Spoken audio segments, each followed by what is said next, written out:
Kaba iro so mule biore punyane. Padwira jawi so majema lumien of mamima. On the lamen searo. To lamen searo the punya balo. Ni me mejana.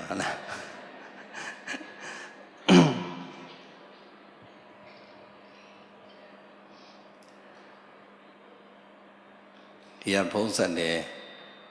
Kadia lani di lo le pibi monge vale. Pibi mamau no beli moya mizia biosia di sini deh. Halo? Nene di me eko nene di cila. Nene di bete jai bete. Oh, ya me nene di me. Halo? Halo? Ya. Halo? Meninya bandai sana, sinai. Aku apa nak tu ini?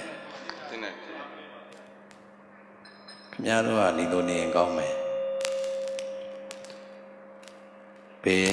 Nya ni di bawah lera kau ni. Lalu biar kau itu nak kau tu kau ini. Di lo dana di bawah lera dana sina. Di bawah dana tu. Oh, di bandai, jauh ni nala ni cian, jauh bagus lepo.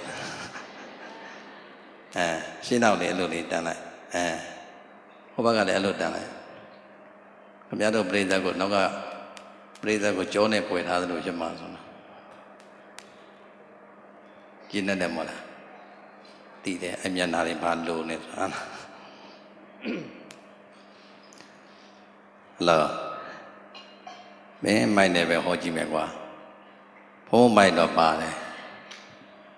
thì mai này là xem gì làm bà, mấy biết ta này shop đi rồi, shop ta này tiền gì, ai là cái gì lâu gì lại, hello, ai là lâu gì nào, hello,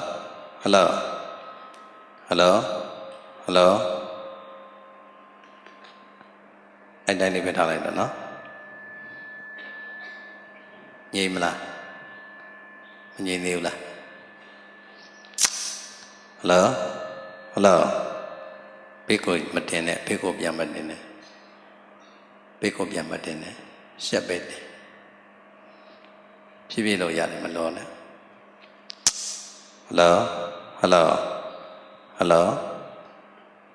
hello sẽ tiền đó nên tiền gì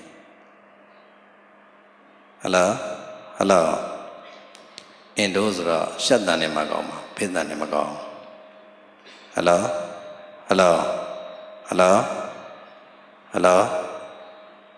ya rồi ya bi đi lâu rồi là xem mi là sao giờ lâu này là u ya bi là cái ya bi rồi khả năng suy diễn gì là mà suy diễn này đâu alo đóတရားနာပါရမီရှင်သူတော်စင်ပေါင်းတို့ဆရာတော်ဘုရားထံတွင်တိလတော်များများအတူတကွခံယူစောင့်တည်နိုင်ကြရန်အတွက်ယတနာမြတ်သုံးပါးအားဩဃာတကတော်ကျူးဖြင့်ညီညာဖြပြရှိခုကြောကြပါစို့ဩဃာတ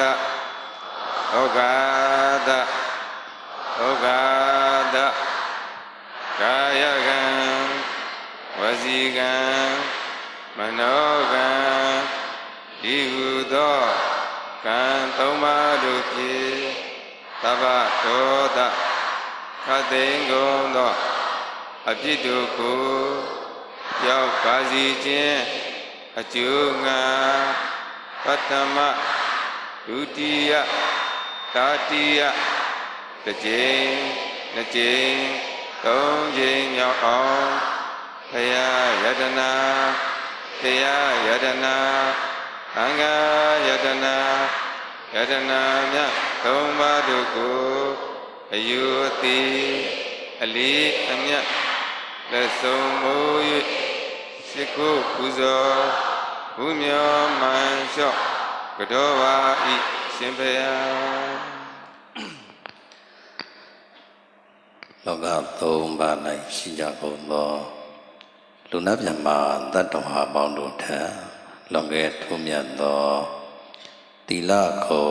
သမာဓိကိုပညာကိုဝိမု ക്തി ကိုဝိမု ക്തി ဉာဏတတနာဂုဏ်တို့ဖြင့်ကြီးမြတ်တော်မူသည့်အတွက်ကြောင့်ရှိခိုးခြင်းမြတ်နိုးခြင်းပူဇော်ခြင်းအယုသိလေးမြတ်ပြုခြင်းကထိုက်တော်မူသောဖရာတရားတန်ခါယန္နာမြတ်သုံးပါးတို့၏ခုံကိုယုံကြည်စွာအာယုံပြုကြကုန်၍ယုသိစွာရှိခိုးပူဇော်ဖူးမြော်မှန်လျှော့ကြောတိုက်ကြသောကောင်းမှုကုသိုလ်ကံစေတနာတို့ကြောင့်အလုံးသောသင်္သူတော်ကောင်းအပေါင်းတို့၏ခန္ဓာကိုယ်အတွင်းပနေအိမ်အတွင်းပလုပ်ငန်းခွင်အတွင်းပရေးရွာမြို့ရွာအတွင်းပစရှိသောသက်ဆိုင်ရာနေရာဌာနအသီးသီးတို့၌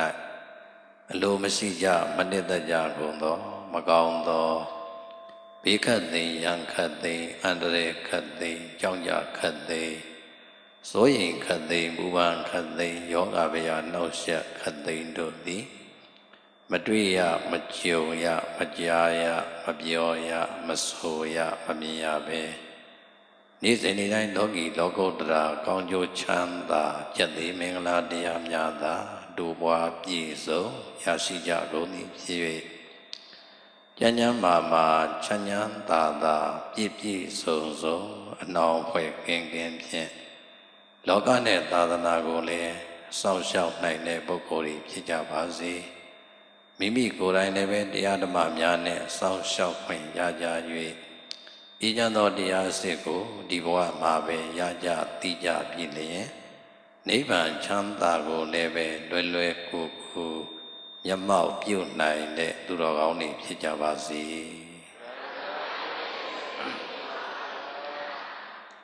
ဆိုအဟံဗန္တိ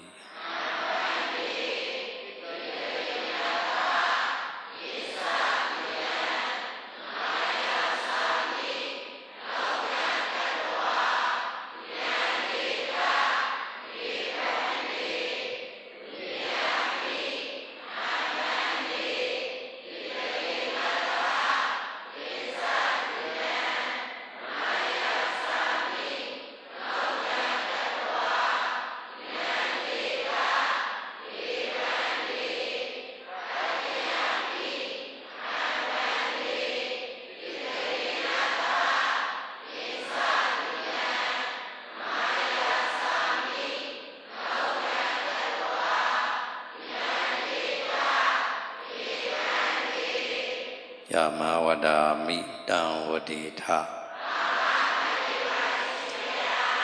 နမောတတ္တဘဂဝတောအရဟတောသမ္မာသမ္ဗုဒ္ဓတ္တ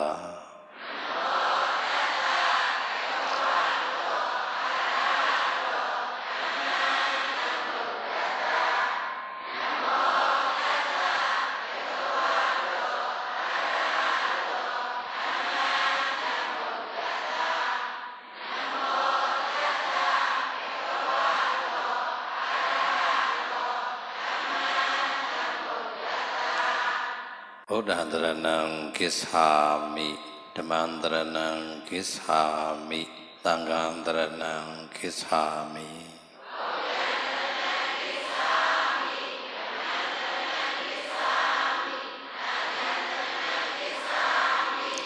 ဆက်ဆိုလိုက်ပါဦး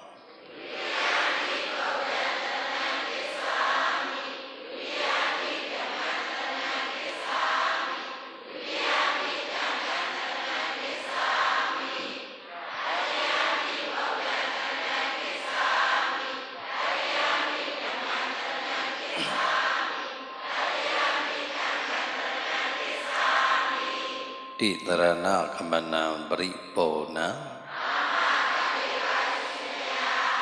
ဆိုလိုက်ပါဦးပါဏာတိပါဏာ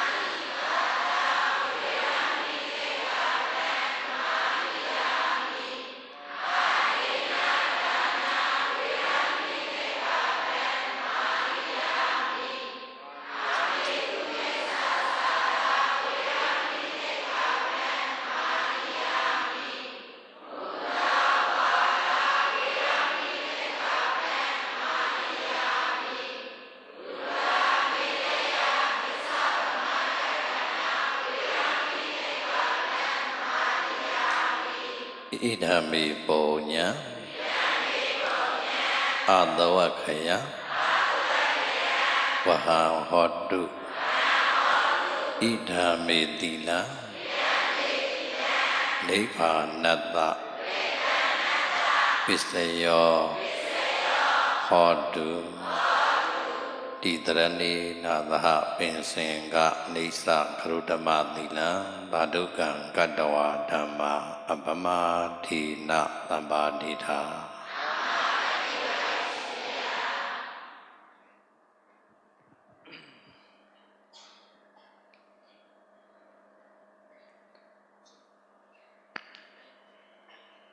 Menafan jaya puido di cime senai Baden bo, konai lisan kau, pelenda mana? Tercuri lama lani dia lebih orang, lani dia benda bunyi, segala yang dilakukan ini sampai dah senai semni sitai, nah? Tidak nak jangan, ibu nak jangan mau, kita, kenapa jangan nanti cai nai walau sobi dah lulai bah, ada saya bosan dia mana?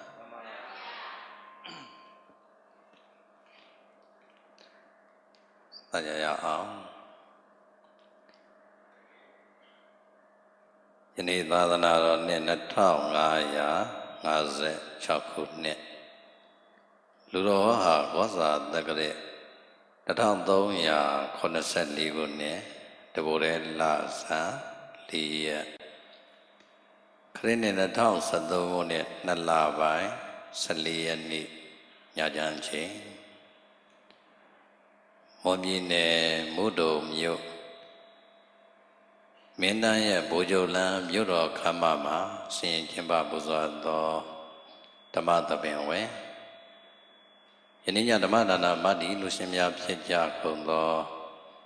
ကွယ်လွန်သူနှစ်ပတ်မိဘများနှင့်ခင်ပွန်းဖြစ်သူဦးကင်ဟုတ်သားဖြစ်သူမုဒုံဦးမောင်မောင်သမီးဖြစ်သူ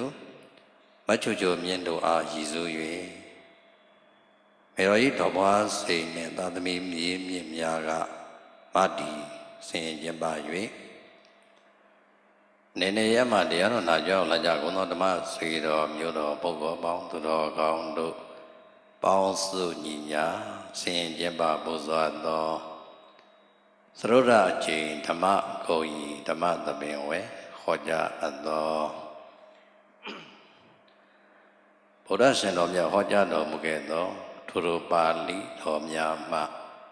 ကောင်းသောရာရာများကိုအခြေခံတန်ဆာဆင်ပေါင်းဆက်ဟောကြားအပ်သောကံ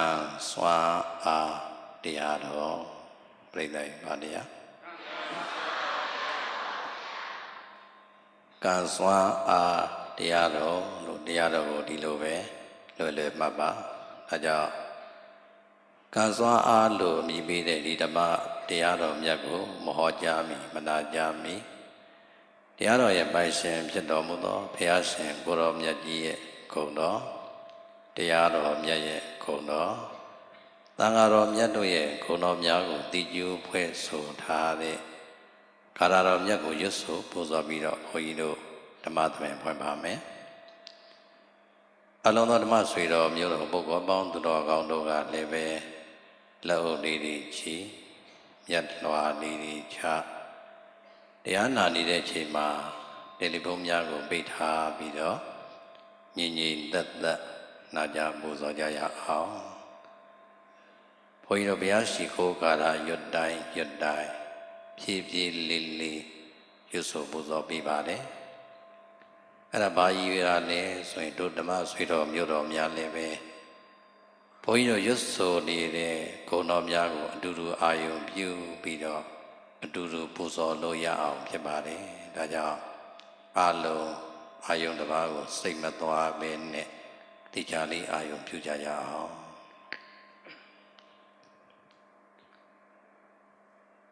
ဘုရောလောကေသမုပ္ပန္နောဟိတယသဗ္ဗပါဏိနံဓမ္မောလောကေသမုပ္ပန္နောသု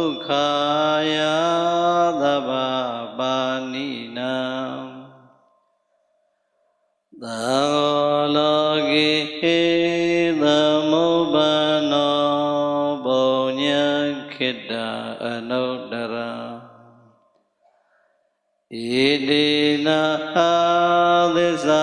Adisawazina Dukhida Hondu Dado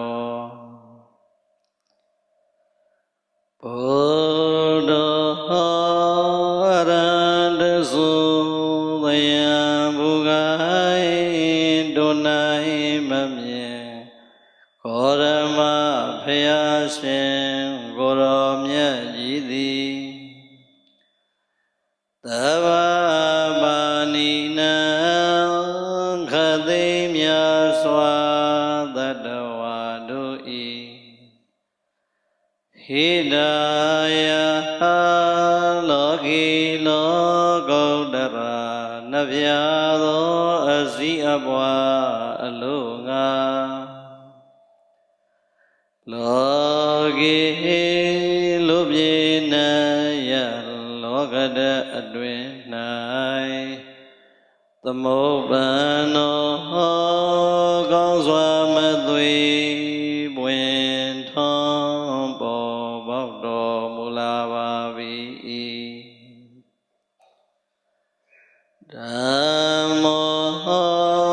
Maliram Holiram Nibam Bariyau Swado Amyatota Sevado Deado Myajidi Davavanina Kadimya Swadadavadui Dukhaya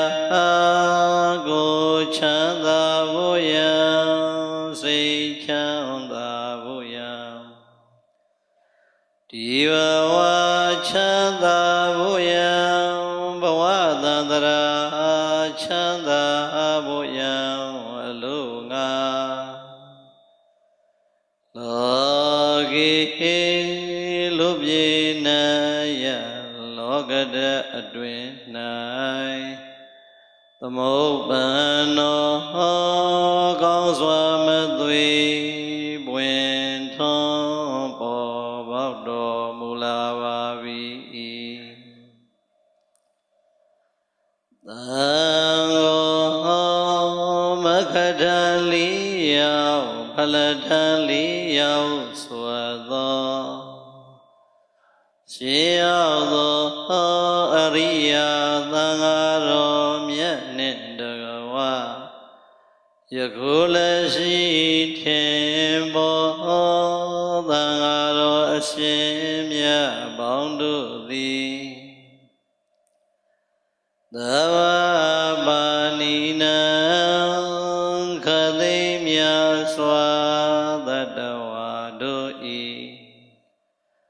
Anodara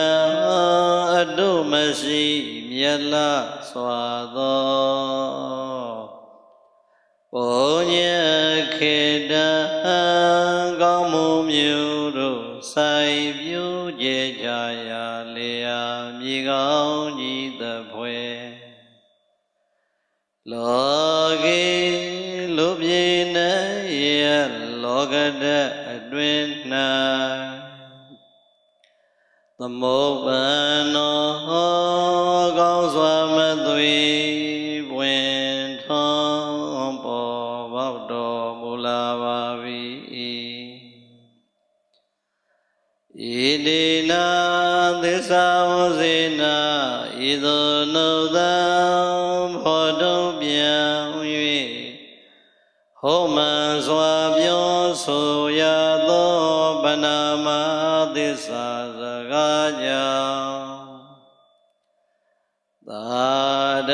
Dado Dea Chicken Sriga Wenja Kudo Dinduro Zin Diana Brida Aboundu Di Tukida Andare Biao Bie Siwa Dalaya စေစရွှင်လန်းဝမ်းပန်းတသာချမ်းသာခြင်းရှိကြကုန်သည်ဟွန်တုဖြစ်ကြပါစေကုန်သတည်းနေဒုက္ခဇာကိုယ်ဆင်းခြင်းစိတ်ဆင်းခြင်းကိုယ်စိတ်နှပါတို့ဤဆင်းခြင်းဟုစွာသောဆင်းခြင်းအပေါင်းတို့မှလည်းကင်းဝေးကြကုန်သည်ဟွန်တုဖြစ်ကြပါစေကုန်သတည်းနေဗယာသအတ္တနုဝါဒပိပရာနုဝါဒပိတန္တာပိဒုက္ခတိပိအစာရှိကုန်သောမကောင်းသောဘေးအပေါင်းတို့မှလည်းကင်းဝေးကြကုန်သည်ဟွန်တုဖြစ်ကြပါစေကုန်သတည်း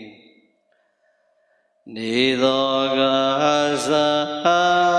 မညုမမိန်တို့ရှိ၍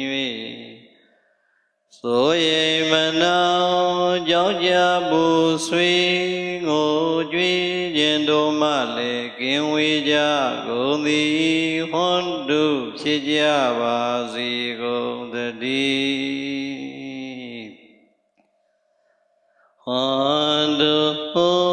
ယခုစွာသောသစ္စာစကားနှင့်ဘုလိုအပ်သောမေတ္တာဓာတ်ရှိဝါတို့ကြောင့်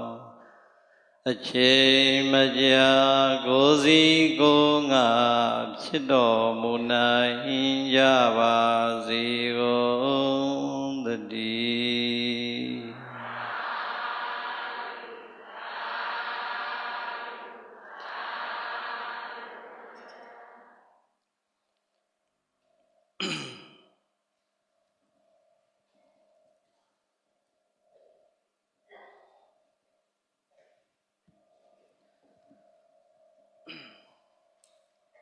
ချမ်းသာသလို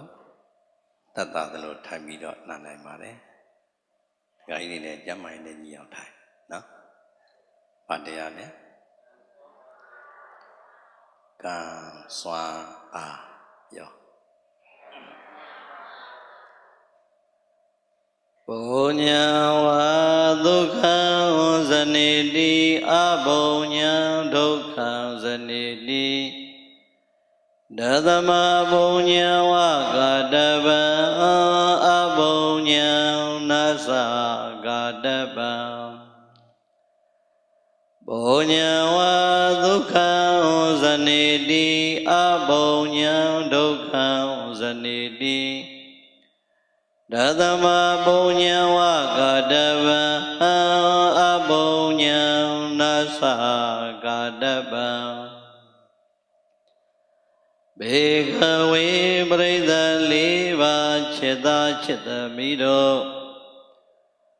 ပုညံဝါသင်တို့ကိုယ်တိုင်ပြုထားတဲ့ကုသိုလ်ကောင်းမှုတရားသီသာလည်းယင်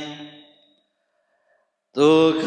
သင်တို့ကိုယ်တိုင်လိုချင်တောင်းတနေတဲ့ဒီဘဝချမ်းသာနဲ့ဘဝသန္တရာချမ်းသာကိုဇနိတိမုတ်ချမသွေဖြစ်စေရစီပါ၏အဘုံညံသင်တို့ကိုယ်တိုင်လွန်ကျူးလိုက်တဲ့အကုသိုလ်တရားစုံမျိုးကြတော့ဒုက္ခသင်တို့ကိုယ်တိုင်မလိုခြင်းပါဘူးကြောက်လာပါတယ်ယွန်မုံလာပါတယ်ဆိုတဲ့ဆင်းရဲမျိုးစုံကိုဇနိတိမုတ်ချမသွေဖြစ်စေရစီပါ၏တသမတို့ကြောင့်ဒုံမေသင်จิตသာจิตသမီးတို့သည်ပုညံဝါဒီဘဝချမ်းသာနဲ့ဘဝတန္တရာချမ်းသာကိုရအောင်ပြီးဆောင်နိုင်သောကုသိုလ်ကောင်းမှုတရားများကိုသာလည်းယင်ကာတပံနိနိညညကောင်းစွာမသွေကြိုးစား၍ပြုအပ်ပါ၏။ အဘုံညံအဘေဒုက္ခတိရောက်မည်အကြောင်းမကောင်းတဲ့အကုသိုလ်ဒုစရိုက်တရားစိုးမျိုးကိုနာဇကတပံဖေသောအခါမှမပြုသင့်မပြုအပ်ပါပေဣတိသောဘဂဝါဘုံတော်6ပါးသခင်ဖျားရှင်ကိုရောမြတ်ကြီးသည်ဩဇာကရုဏာရှိသွားမေတ္တာအဖြင့်မိန်ကြတော်မူခဲ့ပါပေသတည်း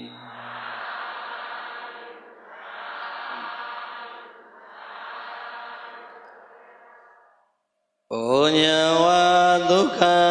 ဇနိတိအဘုံညံဒုက္ခံဇနိတိသိသိဒီကာထာပါဠိမှာဗုဒ္ဓရှင်တော်မြတ်သည်အလုံးသောတတ္တဝါတွေအတွက်အကြောင်းအကျိုးပြဆုံးမတဲ့စကားတော်ကနှခွန်းတိုက်တွန်းလိုက်တဲ့စကားတော်ကနှခွန်းဘယ်နှခွန်းစကား၄ခွန်းကိုပြင်ပါတယ်ပြိဿဘယ်နှခွန်းပြီးတော့ဗုဒ္ဓရှင်တော်မြတ်မိန်နဲ့ဒီစကား၄ခွန်းကိုဒုပရိသတ်မြန်မာလိုလေးနာကြည့်အောင်နော်ပထမဗုဒ္ဓမိန်လိုက်တဲ့စကားလေးကပုံညာဝဒုက္ခံဇနိတိဒီဃာတပါဠိကိုမြန်မာလိုပြန်ရင်ချစ်သားချစ်သမီးတို့မင်းတို့ပြုလိုက်တဲ့ကုသိုလ်ကောင်းမှုစွမ်းအားတွေကသာလျင်မင်းတို့လိုချင်နေတဲ့ချမ်းသာကိုရစီဖြစ်စီပါတယ်နားလည်လားမင်းတို့လိုချင်နေတဲ့ချမ်းသာမှန်သမျှကိုပြိဿကြီးဘာကပြီးမှလဲနဲ့ဒါကြောင့်ပထမစကားလေးကိုမြန်မာလိုမှတ်ရင်မင်းတို့ပြုလိုက်တဲ့ကုသိုလ်ကောင်းမှုရဲ့စွမ်းအားကသာလျင်ပြိဿကြီးဘာကိုပြန်ပြီးမယ်မင်းတို့လိုချင်နေတဲ့ဒီဘဝချမ်းသာနဲ့ဘဝချမ်းသာကိုတန်ត្រာချမ်းသာကိုပြီးမယ်ဟုတ်ပြီနော်နောက်တစ်ချက်အပုံညာဒုက္ခံဇနိတိမင်းတို့လွန်ကျူးလိုက်တဲ့အကုသိုလ်တရားဆိုကံဆိုးတွေကလည်းပဲမင်းတို့ကြောက်ပါတယ်မုန်းပါတယ်မလိုချင်ပါဘူးဆိုတဲ့ဒီဘဝဆင်းရဲတဲ့ဘဝတန်ត្រာဆင်းရဲကိုမုတ်ချမသွေပြန်ပြီးတော့ပြီးဆက်ရမှာပဲရှင်းပြီလားကုသိုလ်ကံရဲ့စွမ်းအားနဲ့အကုသိုလ်ကံရဲ့စွမ်းအားဒါလေးကိုဘုန်းကြီးတို့မြန်မာလိုတရားသားနဲ့အတည့်ပြောရင်จิตသားจิตသမီးတို့မင်းတို့ကိုယ်တိုင်ပြုလိုက်တဲ့ကုသိုလ်ကောင်းမှုစွမ်းအားမှန်သမျှတို့သည်မင်းတို့ကိုယ်တိုင်တကယ်လိုချင်တောင်းတနေတဲ့ဒီဘဝချမ်းသာနဲ့ဘဝတန်ត្រာချမ်းသာကိုမုတ်ချမသွေရစီဖြစ်စေပါတယ်ရှင်းပြီနော်မင်းတို့ကိုယ်တိုင်ပဲလွန်ကျူးလိုက်တဲ့အကုသိုလ်ကံရဲ့စွမ်းအားများသည်မင်းတို့မလိုချင်ပါဘူးကြောက်ပါတယ်မုန်းပါတယ်ဆိုတဲ့ဒီဘဝဆင်းရဲမျိုးစုံနဲ့ဘဝတန်ត្រာဆင်းရဲမျိုးစုံကိုမုတ်ချမသွေရစီဖြစ်စေပါ၏ရှင်းပြီနော်နောက်စကားလေးနှစ်ခွန်းကတော့ပြိဿကြီးတိုက်တွန်းလိုက်တာပဲတတ္တမပုံညာဝကာတပ္ပဒါကြောင့်ကွာတဲ့မင်းတို့ကုသိုလ်ကောင်းမှုရဲ့စွမ်းအားကိုပဲနေတိုင်းတိုးပွားအောင်ကြိုးစားလုပ်ကြဟောဘုရားဘာကိုလုပ်ဖို့မင်းနဲ့အပုံညာနာဇကာတပ္ပအကုသိုလ်ရဲ့စွမ်းအားကိုတော့တတ်နိုင်သလောက်ရအောင်ချိုးကြတင်ကြဘဝတွေကနေဖယ်ရှားကြစကားလေးပဲနှခေါ်ဒီခွန်ဒါဆိုရင်ဒုပရိသတ်နားလည်ပြီဒါဆိုရင်ဗုဒ္ဓရှင်တော်မြတ်ပထမမိန်တဲ့စကားလေးကိုဒုပရိသတ်သိသွားပြီဖြစ်တဲ့အတွက်ကဲပြောပါဦးပထမဘုရားမိန်တဲ့စကားလေးကပါတယ်မင်းတို့ကိုယ်တိုင်ပြုထားတဲ့ကုသိုလ်ကောင်းမှုစွမ်းအားသည်ပါတယ်လေမင်းတို့လိုချင်တဲ့ဒီဘဝချမ်းသာနဲ့ဘဝတန်ត្រာချမ်းသာကိုဘာဖြစ်လဲပြီးမယ်ဟောဒါဆိုရင်တို့တရားနာပိဋကရှင်းရှင်းလေးပဲဟောဒီလူတွေအကုန်လုံးကိုမေးကြည့်ချမ်းသာကိုလိုချင်တာလားဆင်းရဲကိုလိုချင်တာ ချမ်းသာကိုလိုချင်တာကဲဘလောက်ဒီချမ်းသာခြင်းတိုက်တစ်လုံးကားတစ်စီးဆိုတော်ပြီလားမတော်သေးဘူးတိုက်နှလုံးကားနှစ်စီးဆိုရင်ကဲတခါကြီးဒီပြောပါအောင်တိုက်နှလုံးကားနှစ်စီးဆိုရင်မိတာနင်းနေကဲတိုက်10လုံးကား10စီးဆိုရင်ချမ်းသာမြန်ရမယ်ဆိုရင်ပြိဿကြီးစီဝါဥစ္စာချမ်းသာပဲဖြစ်ဖြစ်လူမှုရေးချမ်းသာပဲဖြစ်ဖြစ်ယာတုဂုဏ်သိချမ်းသာပဲဖြစ်ဖြစ်ကိုချမ်းသာစိတ်ချမ်းသာဘာချမ်းသာလားပြိဿကြီးတော်ပါပြီအဲ့လောက်ဆိုရင်ရပါပြီလို့များပြောမဲ့လို့ရှိလားမရှိဘူးကဲဒါဆိုရင်အလုံးဘာလို့ခြင်းချမ်းသာကိုလိုချင်နေသလိုပဲနေ့စဉ်နေ့တိုင်းပြိဿကြီးဘာကိုရှာနေလဲချမ်းသာပဲရှာနေတယ်ဒါဆိုရင်ပြိဿကြီးဒုပရိသတ်လိုချင်နဲ့ဒုပရိသတ်ရှာနေတယ်အဲ့ဒီချမ်းသာသည်နတ်တစ်ပါးကပေးမှလားမြမကြီးကပေးမှလားဘိုးတော်ဘွားတော်ပုဂ္ဂိုလ်တ attva တွေကပေးမှလားဒီတက်မြင့်အောင်ပြောရင်ကိုကိုးကွယ်နေတဲ့ဖရာကပေးမှလားတရားကရောသံဃာကရော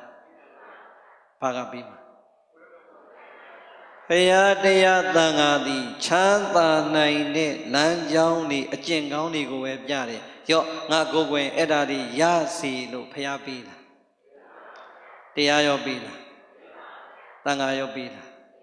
ဒါဆိုရင်ဖရာတရားသံဃာယနာမြတ်၃ပါးရဲ့အဆုံးအမကိုခံယူပြီးတော့ရနိုင်တဲ့ချမ်းသာကြောင်းနိလန်းကောင်းတွေရှိလားမရှိလားအဲ့ဒါတွေကိုပြိဿကြီးကိုယ်တိုင်မပြုတ်ဘဲနဲ့ကိုလိုချင်တဲ့ချမ်းသာကိုစီရောက်သလားဟုတ်ပြီဒါဆိုရင်ပြိဿကြီးချမ်းသာခြင်းလားဆင်းရဲခြင်းလားချမ်းသာခြင်းဘာစွမ်းအားကိုမြင့်မယ်ကုသိုလ်ကံစွမ်းအားကိုမြင့်မယ်ဟုတ်ပြီဒါတစ်ချက်ဒါဆိုဒုတိယနာပြိဿဆင်းရဲကြတော့လိုချင်လားမလိုချင်လား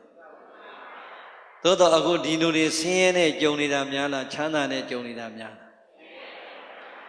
ဒါဆိုဆင်းရဲစေတာပြိဿကြီးပုဂ္ဂိုလ်တစ်ပါးကဆင်းရဲအောင်လုပ်ထားတာလားနတ်တစ်ပါးကဒဏ်ခတ်ထားတာလားယမကြီးကဒဏ်ခတ်ထားတာလားဘာကဆင်းရဲစေတာအကုသိုလ်ကံစွမ်းအားကဘာဖြစ်စေလဲဆင်းရဲစေတယ်ကဲကံရဲ့သဘောကိုနားလည်ပြီလားဒါဆိုရင်ပြိဿရဲ့လောကလူတွေချမ်းသာကိုလိုချင်တဲ့ဆင်းရဲကိုကြောက်တယ်သို့တော့လိုချင်တဲ့ချမ်းသာကိုမရဘူးဆိုရင်အနည်းဆုံးလူတွေကိုပြစ်ချက်တွေမရှာဘူးလားဥမာသားသမီးနဲ့အမေဖေးဆိုရင်လည်းပဲမလီသူကစင်ပြေမှာပေါ့အမေကတို့ကြတော့မပေးဘူးသူကြတော့ပေးတာကိုပြိဿရဲ့ကိုယ်အစင်မပြေလိုက်တာနဲ့အနည်းဆုံးလူတွေကိုရမ်းမရှာဘူးလားတကယ်တမ်းကပြိဿအမေအဖေကမချမ်းသာစီတာလားကိုယ့်ရဲ့ကံစွမ်းအားကညံ့နေတာဟုတ်ပြီဒါဆိုရင်ပြိဿရဲ့ချမ်းသာခြင်းရင်ဘာကံစွမ်းအားကိုမြင့်မယ်ဒါဆိုဆင်းရဲကြောင့်ရင်ဘာကံစွမ်းအားကိုချိုးမယ်ဒီတော့ဗုဒ္ဓဘာသာဒီကံဆိုတဲ့သဘောတရားကိုလက်ခံယုံကြည်ထားလားမထားလားယုံကြည်ထားတယ်ဘယ်ဘာသာနဲ့မှမတူတဲ့ဗုဒ္ဓဘာသာရဲ့တန်ဖိုးအရှိဆုံးယုံကြည်ချက်တည်အဲ့ဒါပဲဖရာကိုယုံကြည်တယ်တရားကိုယုံကြည်တယ်သံဃာကိုယုံကြည်တယ်ဒါဘာသာတိုင်းမှာရှိတယ်သို့တော်ပြိဿရဲ့အဲ့ဒီကနေတဆင့်မြင့်အောင်ယုံကြည်လိုက်တဲ့ဗုဒ္ဓဘာသာရဲ့တခြားနဲ့မတူတဲ့ယုံကြည်မှုသည်ကိုပြုတဲ့ကုသိုလ်ကံသည်ဒီဘဝနဲ့နောင်ဘဝကောင်းကျိုးကိုပြန်ပြီးတော့ကိုစံစားရမယ်ကိုလွန်ကျူးလိုက်တဲ့အကုသိုလ်ကံသည်လည်းပဲဒီဘဝနဲ့နောင်ဘဝတစ်ချိန်ချိန်တဏှာတဘဝမှာကိုပြန်ပြီးတော့ပြီးဆက်ရမယ်ခံရမယ်ယုံကြည်လားမယုံကြည်လားအဲ့ဒါဘယ်ဘာသာနဲ့မှမတူတဲ့ဗုဒ္ဓဘာသာရဲ့တန်ဖိုးရှိတဲ့တတ္တာပဲတရားဘာသာတွေမှာဘုရားယုံနဲ့တရားယုံနဲ့သံဃာယုံနဲ့သို့တော့လှုပ်ချင်လှုပ်ဘုရားရှင်မှာဒူးထောက်လို့ကိုးကွယ်လိုက်ရင်ကိုလှုပ်ထားတဲ့အကုသိုလ်အမှုတွေကိုဘုရားကခံသွားတယ်တဲ့ကိုခံစရာမလိုဘူးတဲ့အဲ့ဒါကောင်းချီးပေးတာတဲ့မရှိဘူးလားလောကဥပမာလေးပဲစဉ်းစားကြည့်ပြိဿရဲ့ဥပမာအဖေကနေပြီးတော့လူသက်မှုလွန်ကျူးတယ်ပေါ့ဗျာကဲအဲ့ဒီဥပဒေကိုဘယ်သူရင်ဆိုင်ရလဲ ကျိုးဖေအသက်ကြီးလို့ပါဗျာစိတ်မထိန်နိုင်လို့တတ်မိတာပါအဖေအသက်ကြီးလို့မဖမ်းပါနဲ့ကျုပ်ကိုပဲဖမ်းမိထောင်ထဲကိုထဲ့ပါလို့သားသမီးကဝန်ခံလို့ရလားဘလောက်ချစ်ချစ်လောကဥပဒေမှာအဖေလွန်ကျူးတဲ့အမှုသားသမီးဝန်ခံလို့ရလားဒါဆိုရင်သားသမီးလွန်ကျူးတဲ့အမှုကိုအဖေကပြန်ပြီးတော့ဝန်ခံလို့ရလားလောကဥပဒေနဲ့သဘာဝဓမ္မနဲ့မဆန့်ကျင်ဘဲနဲ့ပြိဿရဲ့အမှန်ဆုံးတရားသည်ဗုဒ္ဓရဲ့တရားမှာပဲရှိတယ်ရှင်းလားဒါဆိုရင်ဒုဓမ္မဆွေတော်မျိုးတော်တွေရှင်းသွားပြီချမ်းသာခြင်းရင်ဘာစွမ်းအားကိုမြင့်ကုသိုလ်ကံစွမ်းအားကိုမြင့်မယ်ဒါဆိုရင်ကုသိုလ်ကံစွမ်းအားကိုမြင့်ပြီဆိုတော့ဒီဗုဒ္ဓဘာသာရဲ့နေတိုင်းယုံကြည်မှုထဲမှာဒီကံဒီပါနေတယ်မပြောဘူးလားကဲကံကိုသဘောကျပြီးတော့ယုံလားမယုံလားဟုတ်ပြီဒါဆိုရင်ဗုဒ္ဓဘာသာနဲ့ညီတဲ့တခြားဘာသာတွေတော့ပြိဿကြီးကံဆိုတဲ့စကားကိုသုံးမနေဘူးလားဒါဆိုဒီကံဆိုတဲ့စကားဒီနားရီဝါနေတာလားနားဝေးနေတာလားဟုတ်ပြီဒကမာကြီးတွေအောက်ကပြိဿတွေတရားမှမပြောနဲ့ဘူးအပေါ်ကဒကာ50ယောက်ကိုမေးလိုက်မယ်ကဲဒကာကြီးကံကိုမြန်မာလိုနားလည်အောင်ပြန်ရင်ဘယ်လိုပြန်မလဲဟုတ်တယ်အလုတ်ပါဗျအမေမစိုးကဲဒီဘက်ကပြောပါအောင်ကံကိုအလုတ်လို့ဒီဘက်ကပြောတယ်တို့ဒကာတွေကထောက်ခံလားကန့်ကွက်လားထောက်ခံပါတယ်ဗျဟာမစိုးဘူးပဲကဲအောက်ကပရိသတ်ကံကိုအလုတ်လို့ဒကာကြီးကပြောတယ်ထောက်ခံလားကန့်ကွက်လားထောက်ခံပါတယ်ဗျဒီကောင်ဘာတိလို့ထောက်ခံတာစဉ်းစားတော့ပြိဿကံကိုမြန်မာပြန်ရင်အလုတ်ဟုတ်ပါတယ်နည်းနည်းလောက်နှစ်ခါလောက်မင်းတို့ကြောက်ထားရင်ကံကိုမြန်မာပြန်ရင်ဘာလဲအလုတ်ဘယ်သူလုတ်တဲ့အလုတ်မိမိကိုယ်တိုင်လုတ်တဲ့အလုတ်ပြောဘယ်သူလုတ်တဲ့အလုတ်ဟုတ်ပြီပြန်ပြောမယ်အလုတ်ဆိုတာဘာလဲဘယ်သူပြုတဲ့ကံကံဆိုတာဘာလဲဘယ်သူလုပ်တဲ့အလုပ်ဒီနေ့ကတော့စာသင်တယ်လို့ပဲခေါ်မှာဘာဖြစ်လို့လဲဆိုတော့ဒီကံကိုတော်တော်များများကလေးတွေဇောက်ထိုးတွေးနေတာတော်တော်ကြားလို့ဒီတရားဒီနေ့မှဟောတာဟုတ်လားကဲဒါဆိုရင်ပြိဿကြီးမိမိလုပ်တဲ့အလုပ်ကိုပြန်စဉ်းစားတနေ့တနေ့မိမိလုပ်နေတဲ့အဲ့ဒီကံအလုပ်များသည်ဘယ်နှမျိုးလောက်ရှိစဉ်းစားနော်မိမိလုံနေတဲ့ကံအလုံးများသည်ဘယ်နှမျိုးလောက်ရှိကဲပြိဿစောစောဩဃာသသုံးခုဆုံးတော့နောက်ထပ်ပါဆိုကာယကံဝစီကံမနောဘယ်နှမျိုးပဲရှိတယ်ကြိုက်တာတွေလို့ဒီသုံးခုကနေလွတ်မလားဒီတော့ဘုန်းကြီးတို့ကံဆိုတဲ့အလုပ်ကိုနေတိုင်းလုပ်နေတာဒီဘယ်နှမျိုးပဲရှိဟုတ်ပြီဒါတို့ပြိဿကာယကံဆိုတော့ရှင်းသွားပြီကာယကံဆိုတော့ဘာနဲ့လုပ်တဲ့အလုပ်ခန္ဓာကိုယ်ကြီးနဲ့လုပ်တဲ့အလုပ်ဝစီကံဆိုတာနှုတ်နဲ့ပြောတဲ့အလုပ်မနောကံဆိုတာစိတ်နဲ့ကြံစီတဲ့အလုပ်ဘုန်းကြီးတို့နေတိုင်းဒီသုံးမျိုးနဲ့လွတ်ပြီးတော့လုပ်တဲ့အလုပ်ရှိလားဒါကြောင့်ရှိစောဘုရားကြီးတွေဘလောက်များကျေးဇူးတင်ဖို့ကြီးညိုဖို့ကောင်းတယ်ပရိသတ်ဩဃာသခွင့်ပေးတော်မူပါဗျာဘာကြောင့်ခွင့်ပေးရမလဲတပည့်တော်ကာယကံဝစီကံမနောကံသဗ္ဗဒေါသခတ်သိမ်းသောအပြစ်တွေများအရှင်ဘုရားအပေါ်မှာလွန်ကျူးမိရင်အဲ့ဒီအပြစ်တွေကနေလွတ်ကင်းဖို့ရန်ဆိုပြီးတော့ဩဃာသကိုမဆိုခဲ့ဘူးလားရှင်းရလားဟုတ်ပြီဒါဆိုရင်ကာယကံကိုယ်နဲ့ပြုတော့ကံအလုပ်တစ်ခုပေါ်မသွားဘူးလားဝစီကံနှုတ်နဲ့ပြောတော့ကံအလုပ်တစ်ခုပေါ်မသွားဘူးလားမနောကစိတ်နဲ့ကြံစီတော့ကံအလုပ်တစ်ခုပေါ်မသွားဘူးလားဗဘေးရှင်းပြန်အောင်မယ်ပြန်ပြောမယ်ကံဆိုတာဘာလဲအဲ့ဒီအလုပ်ဒီတနေ့ဘယ်နှမျိုးလောက်လုပ်ဘာရဲ့ကာယကံဝစီကံမနောကံโอเคဒါဆိုရင်ကာယကံဝစီကံမနောကံတွေကိုဘယ်သူကိုယ်တိုင်လုပ်တာလဲဟုတ်ပြီနော်မိမိကိုယ်တိုင်လုပ်လိုက်တဲ့အခါအဲ့ဒီကာယကံဝစီကံမနောကံတွေကအကောင်းကြီးလုပ်တာဟုတ်ရလားဟောဘာတွေလုပ်သေးလဲ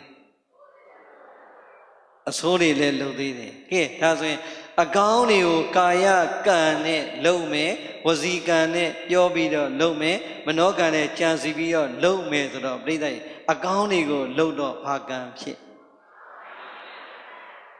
ဒီသိလိုက်ပါတော့အကောင်းတွေကိုလုပ်တော့ဘာကံဖြစ်အကောင်းကံဖြစ်အဲ့ဒါတော့ခမည်းတော်ပြောမှလားရှိရဒီလောက်တွဲကတော့ကုသိုလ်ကံမဟုတ်ဘူးလားမှတ်သွားအောင်မယ်အကောင်းတွေကိုလုပ်တော့ဘာကံဖြစ်ဩအကောင်းကံဆိုပါကဲပြိဿကြီးဒီကံနဲ့ပဲကာယဝစီမနောပါပဲမကောင်းတာတွေရောမလုပ်ဘူးလားမကောင်းတာတွေလုပ်တော့ဘာကံဖြစ်အကုသိုလ်ကံဖြစ်အနည်းချုပ်လိုက်ရင်ဘာနဲ့ဘာပဲကြံကုသိုလ်ကံနဲ့အကုသိုလ်ကံဒါဆိုရင်ပြိဿကြီးအဲ့ဒီကုသိုလ်ကံအကောင်းတွေကိုလုပ်လို့ဖြစ်လာတဲ့ကံတွေရောအကုသိုလ်ကံမကောင်းတာတွေကိုလုပ်လို့ဖြစ်လာတဲ့ကံတွေရောကဘယ်သူလုပ်တာလဲဩဒီအချိန်ဒီသူများပါလားမပါသေးဘူးဒါဆိုရင်ဘာဖြစ်လို့အကောင်းနဲ့မကောင်းကုသိုလ်ကံနဲ့အကုသိုလ်ကံပေါ်လာရတာလေဆိုရင်နောက်တစ်ခွန်းလာပြီစေရနာဟံကမ္မဝဒ္ဓမိဘိက္ခဝေ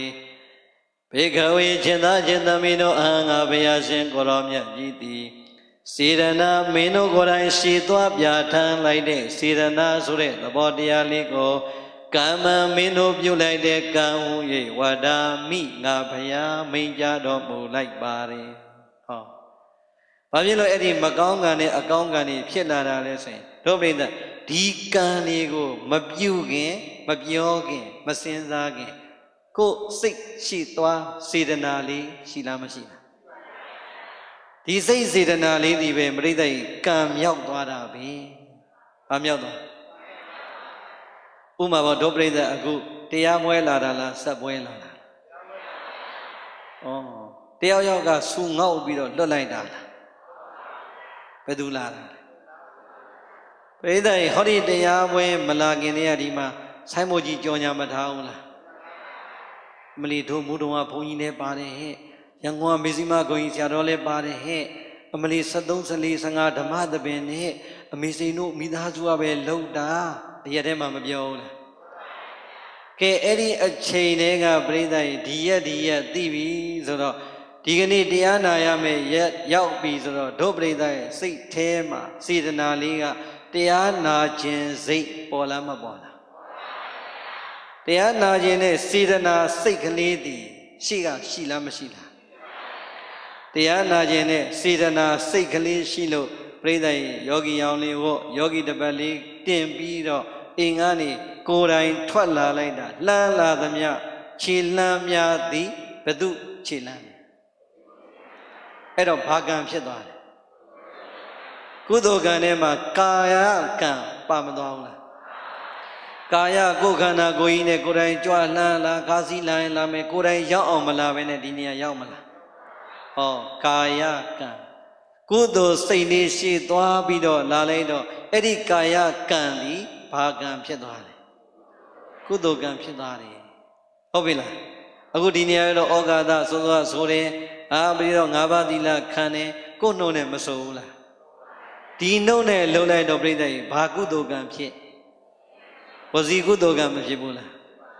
စိတ်ထဲမှာလည်းပြိဿကြီးအစောကြီးတရားကြံစီထားတာပဲတရားနာဖို့ဆိုတဲ့ကောင်းတဲ့အကြံလားမကောင်းတဲ့အကြံလားဘာကံဖြစ်ကုသိုလ်မနောကံဖြစ်ရှင်းပြီလားပြီးတော့ကံအားလုံးရဲ့ရှေ့မှာဘာရှိလဲမိမိရဲ့စေတနာလေးရှိတယ်အရေးကြီးတယ်နော်အဲ့ဒီစေတနာလေးကကုသိုလ်ဘက်ကိုယိုင်သွားရင်ကုသိုလ်ကာယကံတွေပြုဖြစ်တယ်ကုသိုလ်ဝစီကံတွေပြောဖြစ်တယ်ကုသိုလ်မနောကံတွေစဉ်းစားဖြစ်တယ်တခါဒီစိတ်လေးပဲပြိဿရဲ့အခုမိုးတုံပြိဿမိုးတုံမျိုးနဲ့ရှိမယ်ဆိုရင်ဒီပြိဿကများတယ်လို့ပြောပြီးမြဲရှိတဲ့လူဦးရေနဲ့တွေ့တော့များလားနေဟိုတရားလာနေတဲ့လူနဲ့အရက်ထဲမှာမနာပဲကြံခဲ့တယ်ဘယ်သူအများဟောတချို့ကပြိဿရေမအားလို့မလာတာရှိမယ်တချို့ကလည်းအိမ်မခွာနိုင်လို့မလာတာရှိမယ်တချို့ကလည်းပြိဿရေကံနေစေတနာရှည်သွားပြီးတော့ပြောင်းမသွားဘူးလားဟောဒုပရိသတ်ကစေတနာကံလေးနဲ့တရားနာဖို့စိတ်ကူးရှိတော့ဒီကိုရောက်လာတာ တချို့ဒီထဲမှာဒကမတွေများလားဒကာတွေများလားဒကမကြီးတွေရှေ့ကတရားပွဲသွားမယ်ဆိုရင်နောက်ကဒကာကြီးတွေကလည်းတရားပွဲသွားမှသိတာများလားမသိတာများလားသို့တော့တရားပွဲပါလာတာများလားမပါတာများလားရန်တိုက်ပေးလိုက်အောင်မယ်ကဲဒကမကြီးကသွားတော့မယ်ဆိုယောဂီအောင်လေးကိုတပတ်လေးပြင်တချို့ဒကာကြီးတွေပေါ့ဗျာအကုန်တော့မပြောလို့ပြိဿကြီးသူသွားမှငါဘီယာဆိုင်သွားမယ်ဟောဒါမျိုးစေတနာနဲ့စောင့်နေတာကိုမရှိနိုင်ဘူးလားသူသွားရင်ဒီဘုန်းကြီးကတရားရှိတတ်တယ်အစာဆုံး2 နာရီလောက်ကြာမယ်ကြာလဲကြာတော်မူပါစေအဲ့ဒါဆိုငါကာရာအိုကေသွားလို့ရတယ်ဟုတ်လားသူ့စိတ်ထဲမှာဒါမျိုးတွေမရှိနိုင်ဘူးလားရှိနိုင်တော့ပြိဿကြီးအစာတွေကသူ့စိတ်ကဒီစေတနာရှည်သွားပြထမ်းနေရင်ဒကမာကြီးကနေပြီးတော့မသွားနိုင်ဤလေလုံးနေဟဲ့မင်းနောက်ကြလိမ့်မယ်ဗျလူများမယ်နော်နေရာမကောင်းမဲနေလိမ့်မယ်ဟာနည်းနည်းလေးပြင်မသွားစေချင်ဘူးလားပြိဿကြီးသူ့စိတ်ထဲမှာဘာစေတနာတွေရှည်သွားနေလဲဒကမာကြီးလည်းသွားပြီဆိုတော့ကဲသူလည်းပဲမသွားနိုင်ဘူးလားသူသွားတော့သူ့စိတ်ကဘာစေတနာလဲအစာတွေကအကြံစိုးနဲ့စောင့်နေတာဆိုရင်သူပြုတဲ့ကံကာယကံဝစီကံမနောကံသည်ကုသိုလ်ကံဖြစ်မလားအကုသိုလ်ကံဖြစ်မလားအကုသိုလ်ကံဒါကြောင့်ပြိဿကြီးစေတနာကောင်းတော့အဲ့ဒါအချင်းကြီးစကားမဟုတ်ဘူးတန်ဖိုးပဲစကားမဟုတ်စေတနာကောင်းတော့ကံကောင်းတယ်ဒုပရိသတ်ရဲ့စေတနာလေးကအကောင်းဘက်ကိုစိတ်စေတနာရှည်သွားပြထမ်းရင်ပြုတဲ့ကံသည်အကောင်းကုသိုလ်ကံပဲပြုတယ်စေတနာမကောင်းတော့ကံမကောင်းဘူးကဲစေတနာစိတ်စေတနာကရှည်သွားမကောင်းတော့အကုသိုလ်ကံနဲ့ကုသိုလ်ကံဘာပြုဖြစ်အကုသိုလ်ပဲပြုပြီပေါ့ဒါကြောင့်စေတနာကောင်းမှကံကောင်းပြီဆိုတာရှင်းပြီလားဒါဘုံမဒီတရားအစားသင်တယ်လို့ဟောမှာကလေးတွေပါတခါနဲ့ပြီးတော့ဒါဆိုရင်ပြန်ပြောမယ်ကံဆိုတာဘာလဲအလုပ်ဆိုတာဘယ်သူလုပ်တာလဲ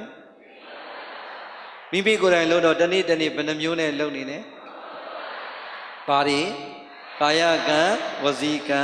မနောကံဒါဆိုရင်အဲ့ဒီကံနေပြုတ်ဖို့ရန်အတွက်ရှေ့ကဘာအရင်လားဘယ်သူစေတနာမိမိရဲ့စေတနာမိမိစေတနာကအကောင်းစေတနာလေးဖြစ်တော့ဘာကံကိုပြုဖြစ်ကုသိုလ်ကံကိုပြုဖြစ်မိမိစေတနာကမကောင်းတဲ့ဘက်မှာရိုင်သွားတော့ဘာကံကိုပြုဖြစ်ဒါဆိုရင်ကုသိုလ်ကံနေပြုစုပါများလို့စွမ်းအားတက်လာရင်ဘာအကျိုးကိုပေးချမ်းသာကိုမပေးဘူးလားအကုသိုလ်ကိုစုပြုပါများလို့ပြိဿရေစွမ်းအားတက်လာရင်ဘာကျိုးကိုပေးရှင်းပြီနော်ဒါဆိုရင်ဘုရားရှင်ရဲ့စကားလေးရှင်းမသွားဘူးဟုတ်ပြီဒါဆိုရင်ကုသိုလ်ကံကကောင်းကျိုးကိုစွမ်းအားပေးတယ်အကုသိုလ်ကံကမကောင်းကျိုးစွမ်းအားကိုပေးတယ်ဆိုရင်ဒါဆိုရင်ဒုတရားနာပိဋကကုသိုလ်ကံရဲ့စွမ်းအားကချမ်းသာကိုရတယ်လို့ဘုရားဟောတဲ့အတွက်ကြောင့်အခုကိုပြန်ပြီးတော့သုံးသပ်ကြည့်ဒီလူတွေအကုန်လုံးချမ်းသာတာလားတချို့တလေချမ်းသာတာလားဒီတထက်ခွင်ပြိဿရဲ့ချမ်းသာတဲ့လူများလားဆင်းရဲတဲ့လူများလားဒါဆိုရင်ပြိဿရဲ့ဘာစွမ်းအားကောင်းလဲအဲ့လိုပြောလိုက်တော့ကြည်နက်လားကြည်နက်လားအရှင်ဘုရားရဲ့တပည့်တော်တို့ဗုဒ္ဓဘာသာလေဒီတိုင်းဘုရားလည်းရှိခိုးတယ်ငါးပါးသီလလည်းခံယူတယ်တပည့်တော်တို့ကုသိုလ်တွေလုပ်တယ်လေအဲ့လိုတော့မပြောပါနဲ့လို့များပြိဿရဲ့စိတ်ထဲမှာမပြောချင်ဘူးလားစဉ်းစားတော့ဘုန်းကြီးပြောချင်တာကဘုရားမင်းတဲ့စကားနဲ့ကိုဖြစ်နေရတဲ့ဘဝဘာကြောင့်ကြွာချားနေလဲကုသိုလ်ကံရဲ့စွမ်းအားသည်ဘဝချမ်းသာနဲ့တန်ត្រာချမ်းသာကိုပြီးတယ်အကုသိုလ်ကံရဲ့စွမ်းအားကဘဝဆင်းရဲနဲ့တန်ត្រာဆင်းရဲကိုပြီးတယ်ဘုရားဟောတာတယ်ဒါဆိုရင်ကံရဲ့အစဉ်စဉ်ပေါ်လာပုံကိုသိပြီဆိုရင်ကိုပြုတဲ့ကံကိုပြန်ပြီးတော့သုံးသပ်ဖို့မလိုဘူးလားကဲအမှန်တည်းပြောကြည့်ကိုကုသိုလ်ကံကိုလုံနေတယ်လို့ထင်ထားတာများလားအကုသိုလ်ကံကိုလုံနေတယ်လို့ထင်ထားတာများလားဘုရားဘာသာဝင်တယောက်ဒီဘာကံကိုလုံတာများမလဲကုသိုလ်ကံပဲဘာဖြစ်လို့ဆင်းရဲနေတာလဲဆိုတော့သုံးသပ်ဖို့မလိုဘူးလားတော့နေ့စဉ်ဘဝဖြတ်သန်းနေတဲ့ကံလေးကိုပြန်သုံးသပ်ကြမယ်ပြိဿရေနေ့တိုင်းပြုနေတဲ့ကံစောစောကပြောထားတယ်ဘယ်နှမျိုးကိုဘဝကိုဖြတ်သန်းနေတာကိုယ်တိုင်သိတယ်နေ့တိုင်းကိုဒီကုသိုလ်ကာယကံနေများသလားအကုသိုလ်ကာယကံနေများလား အကုသိုလ်ကာယကံတွေများတယ်ဒါဆိုရင်ချမ်းသာခြင်းလားဆင်းရဲခြင်းလားချမ်းသာခြင်းလေဟုတ်ပြီဒါဆိုရင်အရက်ထဲမှာဈေးထဲမှာရက်ွက်ထဲမှာလက်ဘက်ဆိုင်မှာလမ်းပေါ်မှာမိသားစုအိမ်မှာဆုံတဲ့ကပြိဿကြီးကုသိုလ်ဝစီကံစကားတွေပြောတာများလားအကုသိုလ်တွေပြောတာများလားအကုသိုလ်တွေပဲပြောတယ်ကဲအချင်းချင်းတွေဆုံပြီးဆိုပြိဿကြီးအရက်ထဲအကြောင်းတွေကိုပြောတော့တော်တော်များများကုသိုလ်ရစရာတွေများလားအကုသိုလ်ဖြစ်စရာတွေများလားဟုတ်ပြီမင်းသားမင်းသမီးအကြောင်းရောမပါဘူးလားအဲ့ဒါတွေပြောတော့မင်းသားတော်ပြိဿကြီးမြန်မာမင်းသားနဲ့ပြီးသွားလားမပြီးဘူးဘယ်မင်းသားပါသေးတယ်မုဒုံမှာလည်းကိုရီးယားမင်းသားခေတ်စားတာပဲလားကဲဒါဆိုရင်တက္ကမကြီးတွေမှန်မှန်လေးတစ်ချက်လောက်လိန်ကြည့်သမှာမင်းသားငငယ်လေးတွေအကြောင်းပြောတာမလားအဖိုးကြီးတွေအကြောင်းပြောတာများငငယ်လေးတွေအကြောင်းကဲစဉ်းစားကြည့်တာပြိဿကြီးမင်းသားအကြောင်းပြောလိုက်တာပြောရင်နဲ့မလီအိုက်မင်းသားရဲ့အိုက်စကမအိုက်ကောင်မလေးနဲ့ကြည့်မကောင်းမကိုဒီမင်းသားမင်းကြီးချောလည်းမချောမလဲသူတို့ကနေတိုင်မလားလို့ဖြစ်မနေဘူးလားဘလို့ဘလောင်းကြီးနဲ့ပြောမနေဘူးလားမင်းသားအကြောင်းပြောပြီးပြီဟိုလူဒီလူတွေအကြောင်းရောမပါဘူးလားဘယ်လိုလဲကဲပြိဿကြီးနောက်ထပ်ပြောမယ်ဘုန်းကြီးအကြောင်းပါလားမပါလားဘုန်းကြီးအကြောင်းလည်းပါတယ်ကဲပြိဿကြီးအမှန်မှန်လေးဟောဒီပန်းဖလက်ကြီးထွက်လာတော့ဘုန်းကြီးကဘယ်နှပါလဲဘုန်းကြီးနေ2ပါးတည်းရှိတာတော့ပြိဿကြီးဒီဘုန်းကြီး2ပါးကိုဘယ်ညာကြည်လဲကြည်ရောပြိဿကြီးဗဇက်ကငင်းနေလားပြောတယ်ဈေးထဲမှာဘုန်းကြီးတို့ဒီဘက်ကဒုစရမုတုံကတော့ဒီဘက်ကမရှိမရှိဘုန်းကြီးမျက်မှန်မပါတော့တမျိုးမိုက်တယ်တော့ဟုတ်လားပြောသေးလားအဲ့လိုလည်းပြောအောင်လေဟုတ်လားအဲ့တော့ပြောချင်တာပြိဿကြီးဘုန်းကြီးမြင်လိုက်တော့လေဘုန်းကြီးအကြောင်းကတော့ပါမသွားဘူးလားနောက်ဆုံးပြိဿကြီးဘုန်းကြီးအကြောင်းနဲ့မဟုတ်တခါလေးလွတ်တော်သွားရင်ဖရားတော်မပါဘူးလားမလီတခါလေးကျရင်ဖရားတော်မုတုံဖရားနဲ့မော်လမြိုင်ဖရားပြိုင်နေတာဟုတ်လားအဲ့တော့ပြောချင်တာကနေ့စဉ်ပြောနေတဲ့ကံတွေပြန်စစ်ကုသိုလ်နဲ့အကုသိုလ်ပါများကဲမနောကံကြံစီစဉ်းစားနေတာကိုပြိဿကြီးသစ္စာ၄ပါးတွေခန္ဓာ၅ပါးအကြောင်းတွေများလားပေါက်တတ်ကြရတွေများလားဒါဆိုဒုပရိသကကံတော့ပြုတော့ပြုတယ်နေတိုင်းပြုနေတဲ့ကံတွေကဖြူတာတန့်တာများလားမဖြူမတန့်များပြီးတော့စွမ်းအားကပြိဿကြီးတက်လာသလားတက်မလာဘူးနော်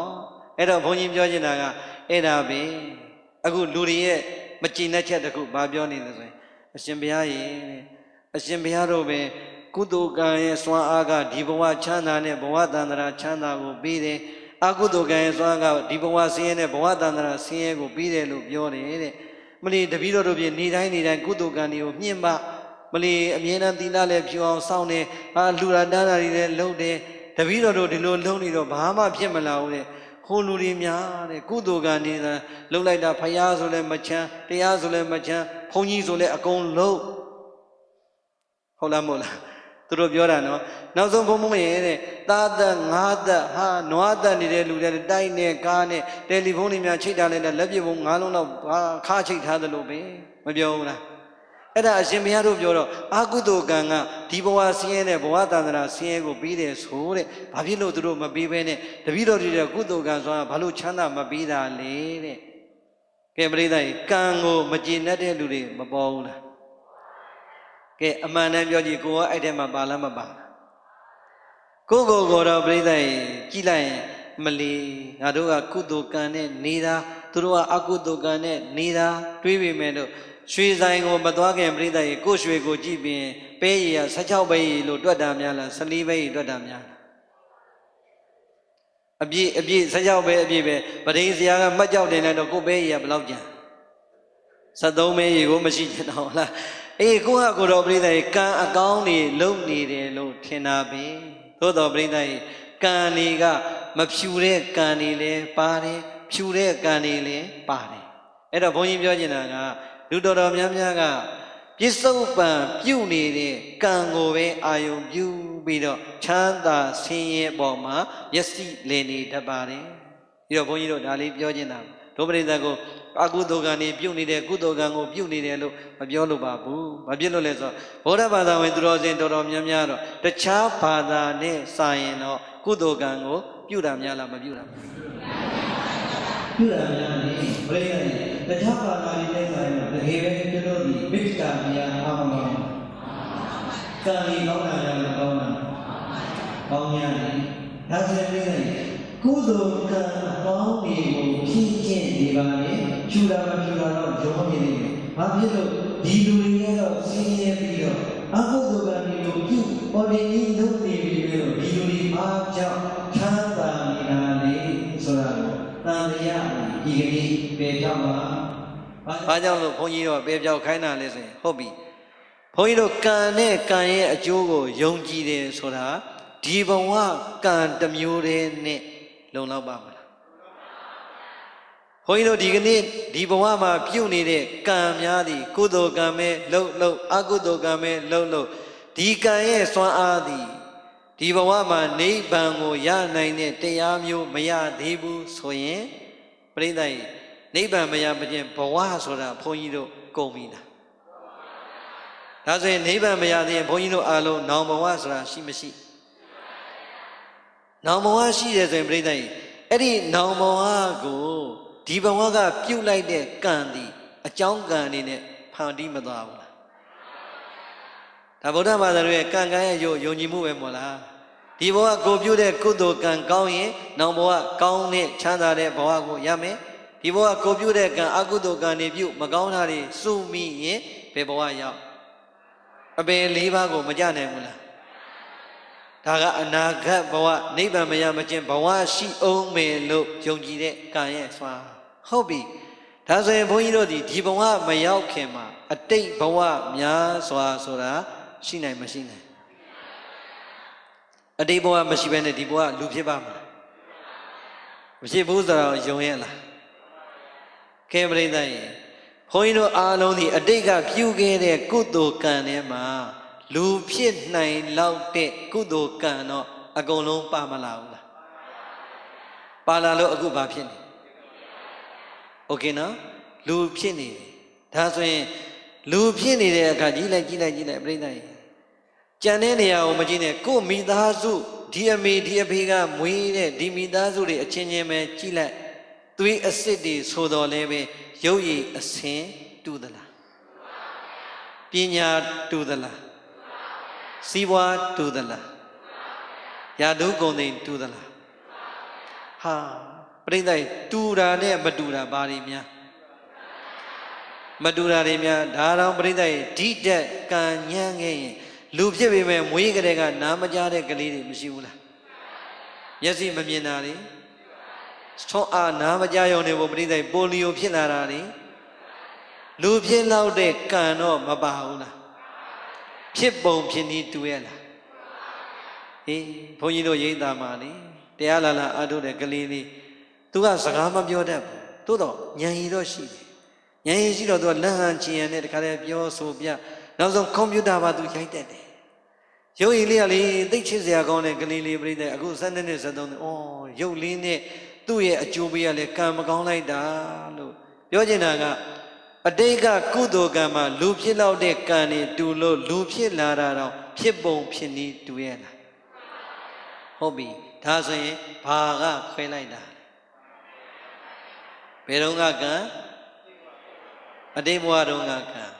ဥပမာပေးမယ်ပြိဿရေပကြီးစရာတွေပကြီးဆွဲတဲ့အခါဆေးဆက်ပြီးတော့မဆွဲဘူးလား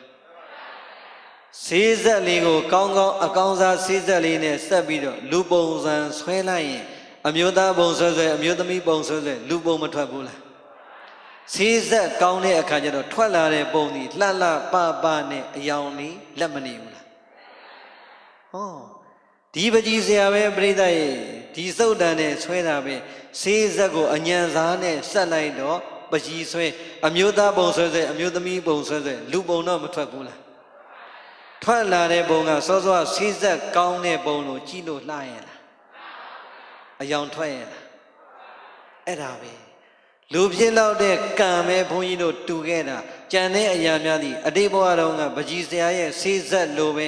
ကိုပြုခဲ့တဲ့ကုသိုလ်ကံရဲ့စွမ်းအားနဲ့ ကိုပြုခဲ့တဲ့အကုသိုလ်ကံရဲ့စွမ်းအားသည်ဒီဘဝပုံဖော်လိုက်တာတယောက်နဲ့တယောက်ရုပ်ရည်မတူစီဝါမတူပညာမတူယာတုမတူကြံနာတွေအကုန်လုံးပြောမတူတာတွေအများကြီးပဲဒီတော့အတိတ်ကကံသည်မယုံလို့မရဘူးဆိုတာရှင်းလားမရှင်းလားရှင်းတယ်ဒါဆိုရင်ဘုန်းကြီးတို့ဒီအတိတ်ကကံကိုအဲ့ဒီလိုနားလည်ပြီဆိုရင်ခုနကပြောတဲ့စကားလေးကိုမျက်စိမလဲနဲ့ပြန်သွားဒီဘဝမှာအကုသိုလ်တွေကိုပြုပြောကြံစီဤမျိုးစုံနဲ့မတမာတဲ့ဤနဲ့သူများကိုညစ်ပတ်နေတဲ့ဤမျိုးစုံနဲ့ဘဝကိုယက်တည်နေကြပေမဲ့ချမ်းသာအစဉ်ပြေနေတဲ့လူတွေမရှိဘူးလားဒါဆိုရင်အဲ့ဒီလူတွေဒီဘဝမကောင်းတဲ့ကံတွေပြုတ်နေပြီးတော့ချမ်းသာနေတော့လူတွေကပြောတယ်မလီသူတို့များမကောင်းတာတွေအကုန်လုပ်တာပဲသူတို့အကုန်လုံးအစဉ်ပြေနေကြတယ်ကံဆိုတာဘယ်လိုပါလိမ့်လို့ကံကိုစောက်ထိုးလေးမြင်မသွားနိုင်ဘူးလားအေးဒီဘဝကံလေးကိုပဲမကြည့်ပါနဲ့အတိတ်ဘဝတော့ကဘုန်းကြီးတို့ပြုခဲ့တဲ့မမြင်နိုင်တဲ့ကုသိုလ်ကံစွမ်းအားများသည်သူ့မှာအင်အားကြီးကြီးနဲ့ပါမလာဘူးလားပြီးတော့အတိတ်ကကုသိုလ်ကံရဲ့စွမ်းအားသိအားကောင်းနေဒီဘဝရဲ့အကုသိုလ်ကံသည်ဟိုကံကမြင့်နေသေးသမျှအကျိုးမပေးသေးဘူးအကျိုးမပေးတော့သူ့ကိုချမ်းသာစေတာပြည်လဲစေတာအစဉ်ပြေစေတာပြိဿကြီးဒီဘဝအကုသိုလ်ကံကလားအတိတ်ကကုသိုလ်ကံကအေးသားငယ်သမီးငယ်တွေရောလူကြီးတွေရောအလုံးဒါလေးကိုလက်ခံဖို့မမေ့ပါနဲ့အကုသိုလ်တွေပြုပြောစဉ်းစားအရက်ထဲမှာလူတိုင်းမြင်နေတဲ့လူတွေရှိပေမဲ့ချမ်းသာနေတာကိုအထင်ကြီးပြီးတော့ပြိဿကြီးဩသူတို့ကတော့ဒါတွေလုံးနေမဲ့ဟုတ်နေတာပဲလို့မထင်ပါနဲ့ကိုမမြင်နိုင်တဲ့အတိတ်ကကုသိုလ်ကံများကသူတို့ကိုစောင့်ရှောက်နေတဲ့အချိန်တခါတခါများပြိဿကြီးလူမိုက်ဟာလီအဲ့ဒီအကုသိုလ်လုံရင်းနဲ့အတိတ်ကံပြီးတာကိုမယုံကြည်တဲ့အခါကိုပြုတဲ့အကုသိုလ်ကတော့အကျိုးပေးတယ်ထင်ပြီးတော့ချိုးချိုးမြိန်မြိန်နှစ်ခြိုက်ကိုဒီအကုသိုလ်ကံတွေကိုလုံနေတာမရှိဘူးလားအဲ့ဒါကိုပါမှာဆိုလို့ဘာဖြစ်လို့လဲဆိုရင်တချို့ပြောတယ်အရှင်ဘုရားရေသူတို့ကလေအကုသိုလ်တွေကိုအကျိုးပေးတာဟောပြောလားမပြောလားကဲဒါဆိုရင်အကုသိုလ်ကအကျိုးပေးတာဟုတ်ရဲ့လားဘာကအကျိုးပေးအတိတ်ကကုသိုလ်ကံကအကျိုးပေးနေတာသို့တော်ပြိဿကြီးအတိတ်ကကုသိုလ်ကံကအကျိုးပေးနေတာကိုတချို့ကဒီဘဝအကုသိုလ်ကံထင်ပြီးတော့ပို့တော်လုပ်နေတာမရှိဘူးလားဖယားဆိုရင်လည်းပြမရမှာမကြောက်တော့ဒီအထိအကုသိုလ်ကိုအထင်ကြီးသွားတာမရှိဘူးလားတရားဆိုရင်လည်းစောကားပုတ်ခတ်နေတာတွေအများကြီးသံဃာဆိုရင်လည်းပြိဿရဲ့ထုရိုက်နှက်နေတာတွေအများကြီးမရှိဘူးလားဒီတိုင်းမဲ့သာသငါတန်ရင်နဲ့ပြိဿရဲ့စီးပွားရှာသူများဒုက္ခရောက်လောက်အောင်ကိုမတမာတဲ့နီးစီနဲ့ရှာနေတာမရှိဘူးလားအေးဒါကြောင့်လူမိုက်ဟာအတိတ်ကုသိုလ်ကံပေးတာကိုမေ့ပြီးတော့အကုသိုလ်ကံပြုရင်းနဲ့ဟုတ်နေတာကိုအထင်ကြီးပြီးတော့ပြားတက္ကလိုပဲချိုးမြိန်စွာနှစ်သက်စွာနဲ့လုံးမိနေတတ်တယ်အဲ့တော့တပြေးတပြေးနဲ့အတိတ်ကုသိုလ်ကံကလည်းပြိဿရဲ့ပေးရင်နဲ့လာပြီးဆိုပေးပါများရင်တို့ပြိဿလောကမှာကုန်မသွားဘူးလားအတိတ်ကကုသိုလ်ကံကလည်းပေးနဲ့ကုန်လာတယ်အကုသိုလ်ကိုလည်းချိုးမြိန်စွာပြုနေတော့ဒီဘဝအကုသိုလ်ကံလည်းတောင်းလို့ရလို့ပုံမလာဘူးလားတောင်းလို့ပုံလာတော့ပြိဿရဲ့ဘယ်ကံကပြန်ကြီးအကုသိုလ်ကံပြန်ကြီးမသွားဘူးလားပြန်စဉ်းစားကြည့်ကိုမျိုးနယ်မှာရှာကြည့်ဒါမှမဟုတ်ကိုရက်ကွက်မှာရှာကြည့်ကိုမျိုးနယ်မှာရှာကြည့်ကိုပြည်နယ်မှာရှာကြည့်ကိုနိုင်ငံမှာရှာကြည့်အတိတ်ကုသိုလ်ကံကိုပြိဿရဲ့တတိမေ့ပြီးတော့အကုသိုလ်ပြစ္ဆုတ်ပံအကုသိုလ်ကံကိုအထင်ကြီးနဲ့ကောင်းတယ်နဲ့လှုပ်လိုက်တဲ့လူတွေအကုသိုလ်ကံအလှည့်ရောက်ပြီဆိုတော့50လောက်အထိအသက်တန်းကိုမိုက်လာလိုက်တာအသက်ကြီးမှဒုက္ခပြန်ရောက်တာတွေမရှိဘူးလားကိုပြုတ်တဲ့အတိုင်းကိုပြန်ခံရတာတွေမရှိဘူးလားမြန်မာနိုင်ငံရဲ့သမိုင်းကိုနောက်20အစိတ်လောက်ပြန်ကြည့်ဘုန်းကြီးတွေရောလူတွေရောပြိဿရဲ့ဤမျိုးစုံနဲ့ကြုံခဲ့ရတဲ့ဝတ်ဆင်းရဲတွေမရှိဘူးလားအေးအတိတ်ကုသိုလ်ကံကိုမေ့ပြီးတော့ပြစ္ဆုတ်ပံအကုသိုလ်ကံဟုတ်တယ်ထင်ပြီးတော့မှားပြီးရင်မှာနဲ့အမှားတွေပေါ်အမှားဆင့်မှားလာတဲ့လူတွေယူကြောင်မူကြောင်တည်သွားတဲ့လူရောမရှိဘူးလားအသေးဆုံးနဲ့တည်တဲ့လူရော အရှင်လက်လက်ကိုပြုတ်တယ်လို့ပြန်ခံရတဲ့လူတွေရောမရှိဘူးလားအမလီပြိဿရေတခိုင်နဲ့တညာတွေကနေအလုံးလိုက်အထွေးလိုက်အသီးကျွေကြတယ်လို့ပဲအကုန်လုံးကိုအမှိုက်လဲတယ်လို့ပါသွားတာရောမရှိဘူးလားဟောပြိဿရေအဲ့ဒါကြတော့ဘယ်ကံရဲ့စွမ်းအားလဲအတိတ်ကံလားပြစ္ဆုတ်ပံကံလားနို့အတိတ်ကုသိုလ်ကံပေးတာကိုပြစ္ဆုတ်ပံအကုသိုလ်ကံကိုအထင်ကြီးလုပ်တဲ့လူတွေကံသိကြီးလာရင်ပြိဿရေနောင်ဘဝစောင့်เสียလိုသလားဒါကြောင့်အာလုံးသောဒုဓမ္မဆွေတော်မျိုးတော်ဒီနံပါတ်1တတိပေးပါတယ်ကံရဲ့စွမ်းအားကိုအာယုံပြုယုံကြည်တဲ့အခါမှာဒီဘဝရဲ့ပြစ္ဆုတ်ပံကုသိုလ်ကံအကုသိုလ်ကံလေးနဲ့ပဲအတွေးကိုမရက်ပါနဲ့ငါတို့မှာအတိတ်ကပါလာတဲ့သူတို့မှာအတိတ်ကပါလာတဲ့ကုသိုလ်ကံအကုသိုလ်ကံစွမ်းအားတွေအများကြီးရှိသေးတယ်လို့တတိထားဖို့မလိုဘူးလားဟုတ်ပြီဒါဆိုရင်အကုသိုလ်ကံပြုရင်းနဲ့ကြီးပွားနေတဲ့လူဒီဘဝအကုသိုလ်ကံကပေးတာလားအတိတ်ကုသိုလ်ကံကပေးတာလားအတိတ်ကုသိုလ်ကံကပေးနဲ့ကုန်လာပြီအကုသိုလ်ပြစ္ဆုတ်ပံကံကစွရင်းနဲ့ပုံလာပြီဆိုတော့ဒီတဘဝထဲမှာပဲအလှည့်ပြန်ပြီးတော့မကြုံရဘူးလားဟုတ်ပြီနော်ဒီတော့တတိထားဖို့မလိုဘူးလားဒီနေရာမှာဒုပရိသတ်ကိုဘုန်းကြီးတို့စကြောင်းလေးတစ်ခုပြောပြမယ်မြတ်စွာဘုရားရဲ့ရောက်ခတိဘယ်သူလဲဟမ်ဘုရားရဲ့ရောက်ခတိကဒီဝတ္တဒုက္ခပဲမူတုံတော့မူတုံမလုံးနဲ့တော့ပေါက်တတ်ခဲ့ကဲမြတ်စွာဘုရားရဲ့ဥယျတော်ဒီဘယ်သူလဲဥယျတော်လဲသူပဲရောက်ခတိလဲသူပဲသုပ္ပဗုဒ္ဓပြောဘယ်သူလဲတာမန်အယက်သားလားရှင်မင်းလားရှင်ဘုရင်တော့ဦးလေးအရင်ရတော်တရားရဲ့အဖေဖြစ်တဲ့အတွက်ရောက်ကတိဆိုလဲသူပဲဆွေမျိုးအရင်ကြီးပဲအမေနဲ့မောင်နှမအရင်ဦးလေးလည်းအရင်ပဲ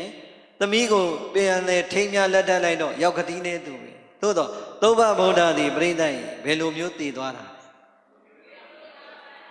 ညီမြုပ်ပြီးတော့တည်သွားတာကဲပြိဿစဉ်းစားကြည့်မြတ်စွာဘုရားသည်တာကိဝေမင်းမျိုးဂျာကနေဘုရားဖြစ်လာတဲ့အချိန်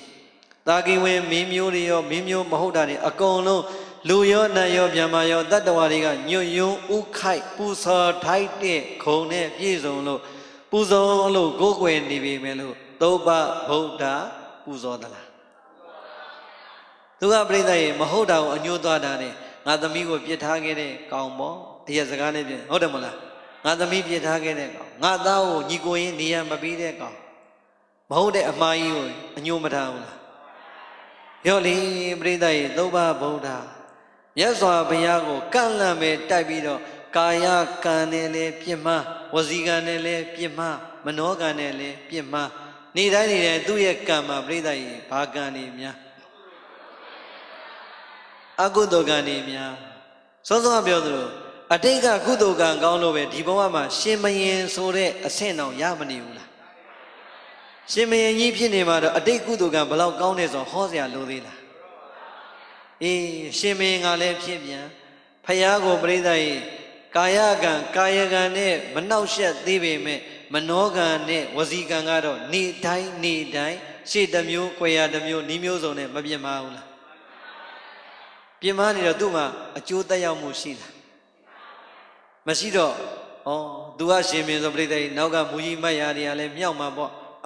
အဘမှန်နဲ့ချတာချဟုတ်ပါဘူးရှင်မင်းကြီးမှန်နဲ့ချတာချပြောတာပြောမြောက်ပေးမဲ့လူကမပေါ်ဘူးလားမင်းလိုလိုက်တော့မင်းကြိုက်ပဲဆောင်းတာပဲဒီတော့နောက်ကမြောက်တဲ့လူကလည်းမြောက်တာတစ်မျိုးရှေ့ကလှုပ်တဲ့လူကလည်းလှုပ်တာတစ်မျိုးပြိဿရေကံနေစုလာလိုက်တာနောက်ဆုံးမြတ်စွာဘုရားရှင်ကိုတော်မြတ်နဲ့တန်ဃာတော်အရှင်မြတ်တွေကိုဆွမ်းခံရလမ်းပိတ်ဆို့ပြီးတော့ဆွမ်းမရဖို့သည့်အထိကာယကံနဲ့မပြတ်မအောင်လားဘုံပြောတဲ့ဟောတဲ့တရားပြင်းလားမပြင်းနဲ့နော်ဒီတရားမျိုးကကလေးရောလူကြီးရောနားလည်အောင်ကြော့ကြော်ဟောနေရတယ်ကလေးတွေကိုနားလည်စေခြင်းလို့အဲ့တော့ဘုံပြောချင်တာကကာယကံကိုယ်တိုင်ပြုတဲ့ကံအဆင့်ကိုပါမလာဘူးလားဝစီကံနဲ့မနောကံတော့ကဟုတ်ပြီလို့ထင်အောင်မလီသူ့ငါပြောတော့ဘာဖြစ်လဲအမလီအကုသိုလ်ကံဘာဖြစ်လဲဘာမှမဖြစ်ဘူးငါပြောတာဟုတ်နေတာပဲငါပြောနေတာပဲ ဘဝင်နေမြင့်ပြီးတော့အထင်မကြီးနိုင်ဘူးလားဖယားတယ်မဟုတ်ဘူးတန်ခါရဲ့ကံအပေါ်မှာတန်ခါပါပြစ်မှားလာပြီဆိုတော့ဖယားလည်းပါသွားပြီဖယားမှာကိန်းနေတဲ့တရားလည်းပါသွားပြီတန်ခါလည်းပါသွားပြီဆိုတော့ကံအဆင့်ကပြိဿရဲ့အကုသိုလ်ကံนี่မြင့်ပြီးတော့စွာအားတွေတက်မလာဘူးလားအဲ့ဒါပဲတတိထားပါပြီးတော့စွာအားတွေတက်လာတဲ့အချိန်တန်ခါနဲ့မြတ်စွာဘုရားကိုဆွမ်းမရအောင်လမ်းပိတ်ဆို့လို့ကံကိုကာယကံမြောက်လွန်ကျူးလိုက်တဲ့အချိန်ဖယားမိတ်ပြီကျင်သားကျင်သမီးတို့ငါရဲ့အိုးကြီးတော်သုဘဗုဒ္ဓပြုခဲ့တဲ့အကုသိုလ်ကံတွေများပြီသူ့ရဲ့စွမ်းအားတွေကတက်လာတော့ဒီကနေ့တော့ကာယကံမြောက်လွန်ကျူးတဲ့အတွက်ကျင်သားတို့ဟောဒီသုဘဗုဒ္ဓငါအိုးကြီးတော်နောက်9ရက်ပြည့်တဲ့နေ့ကြရင်ရေမျိုးလို့သိလိမ့်မယ်ဘုရားကိုယ်တိုင်မမေ့ဘူးလားမိတ်နေဒီတော့ပြိဿရေသုဘဗုဒ္ဓ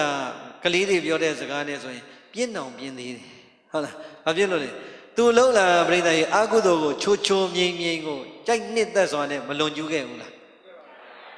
ဘာဖြစ်လဲဘာမှမဖြစ်ဘူးဘာမှမဖြစ်တော့သူသိပြီးတော့အာကုသိုလ်ကံကိုအထင်ကြီးမနေဘူးလားပြိဿရေသူ့ကိုမဖြစ်သေးတာကအတိတ်ကုသိုလ်ကံကလားပြစ္ဆုတ်ပံအာကုသိုလ်ကံကလားအတိတ်အာကုသိုလ်ကံကအားကောင်းနေတာဟုတ်တယ်ထင်နေတာအတိတ်ကုသိုလ်ကံကပေးနေတာကိုမေ့နေတာဒါတော့ဘုရားလည်းပြောပြီးတော့သုဘဗုဒ္ဓဩ तू ကငါ့ကိုဒီလိုပြောတယ်ဟေးမင်းတို့ဒီစကားအကုန်ကြားနေနော်တမျိုးလုံးကိုမင်းတို့ရှောက်ပြောတာနောက်9ရက်ပြည့်တဲ့နေ့ငါ့ကိုမြေမျိုးသိမဲတဲ့မင်းတို့ဂေါရမကိုနိုင်ခွဲရပြီဘာလဲဆိုရင်ဂေါရမကဘုရားစစ်မို့ဖို့မုတ်တာစကားကိုပြောတဲ့ဘုရားပဲလို့တို့ကြည်ညာလို့ရပြီကွာစကလုံးတစ်လုံးအပိုင်ရတော့ဝမ်းသာသွားတယ်ဘာဖြစ်သွားလဲတော့သုဘဗုဒ္ဓဤပြိဿဤအာရပါယနဲ့တခါတဲ့ပြန်ဟေ့ဂေါရမတို့9ရက်ပြည့်တဲ့နေ့မုသားစကားနဲ့အနံယူလို့ရပြီဒီတော့မင်းတို့ငါပြောမယ်သူကငါ့ကို9ရက်ပြည့်မြေမျိုးမယ်လို့ပြောတာငါမှမြေကြီးနဲ့မထိဒီခြေတော့ဘယ်လိုလုပ်မြေမျိုးမလဲကွာဒီတော့ငါ့ကိုလေ9ဆင့်ရှိတဲ့နမ်းပြတ်သက်ပေါ်မှာထားအစင်တိုင်းအထက်တိုင်းမှာလည်းအဆောင်နေကြတာငါဆင်းနိုင်ရင်ဘာကိစ္စနဲ့ပဲဆင်းမင်းတို့အဲ့ဒီအဆောင်တွေကိုအာကောင်းမုန်းတန်ကြီးရွေးပြီးတော့ခံထားကွာငါ့ကိုအကုန်လုံးမပြီးထမ်းပြီးတော့ပြန်တင်ငါ့ကိုအစင်မခံနဲ့ပြိဿကြီးအထက်ဘယ်နဲ့ထက်အဆောင်ဘယ်နဲ့ဖွဲ့အထက်တိုင်းမှာလေကားရင်းနေမှာပြိဿကြီးအဆောင်တွေကိုအာကောင်းမုန်းတန်ရွေးပြီးတော့9ဖွဲ့ထားဒီလိုနဲ့နေလာလက်တာပြိဿကြီး1ရက်2ရက်မြန်ပြောဆို6ရက်ကုန်ပြီသုဘဗုဒ္ဓလက်ကမောင်းခတ်ပြီးတော့ဝမ်းသာနေပြီမနက်ဖြန်1ရက်ဆိုရင်ဟေးတို့ကြွေးကြော်လို့ရပြီဟေးကောင်းနေပြင်ထားအကုသိုလ်ချိုးမြိန်စွာနဲ့သုံးဆောင်မနေဘူးလားပြိဿရေ9ရက်ပြည့်တဲ့နေ့လည်းရောက်တယ်သူစည်းတဲ့စီးတော်မြင်းကမြင်းဆောင်ကနေယုံတာအတန်ပေးပြီးယုံအတန်ပေးတဲ့အတန်ကြီးကဘုံ90ပြတ်သက်90မှာနေတဲ့သုဘဗုဒ္ဓကြားတော့ပြတ်သက်တက်ကလည်းဟာကောင်းနေမြင်းအော်နေတဲ့ကျိုးလို့လို့မဲ့ထိမ့်မဟာအာမြင်းသမားတွေကလည်းထိမ့်မရနောက်ဆုံးမြင်းရပြိဿကြီးသူ့ကျိုးကိုသူတခါလဲဖြတ်ပြီးတော့ထွက်ပြေးတာ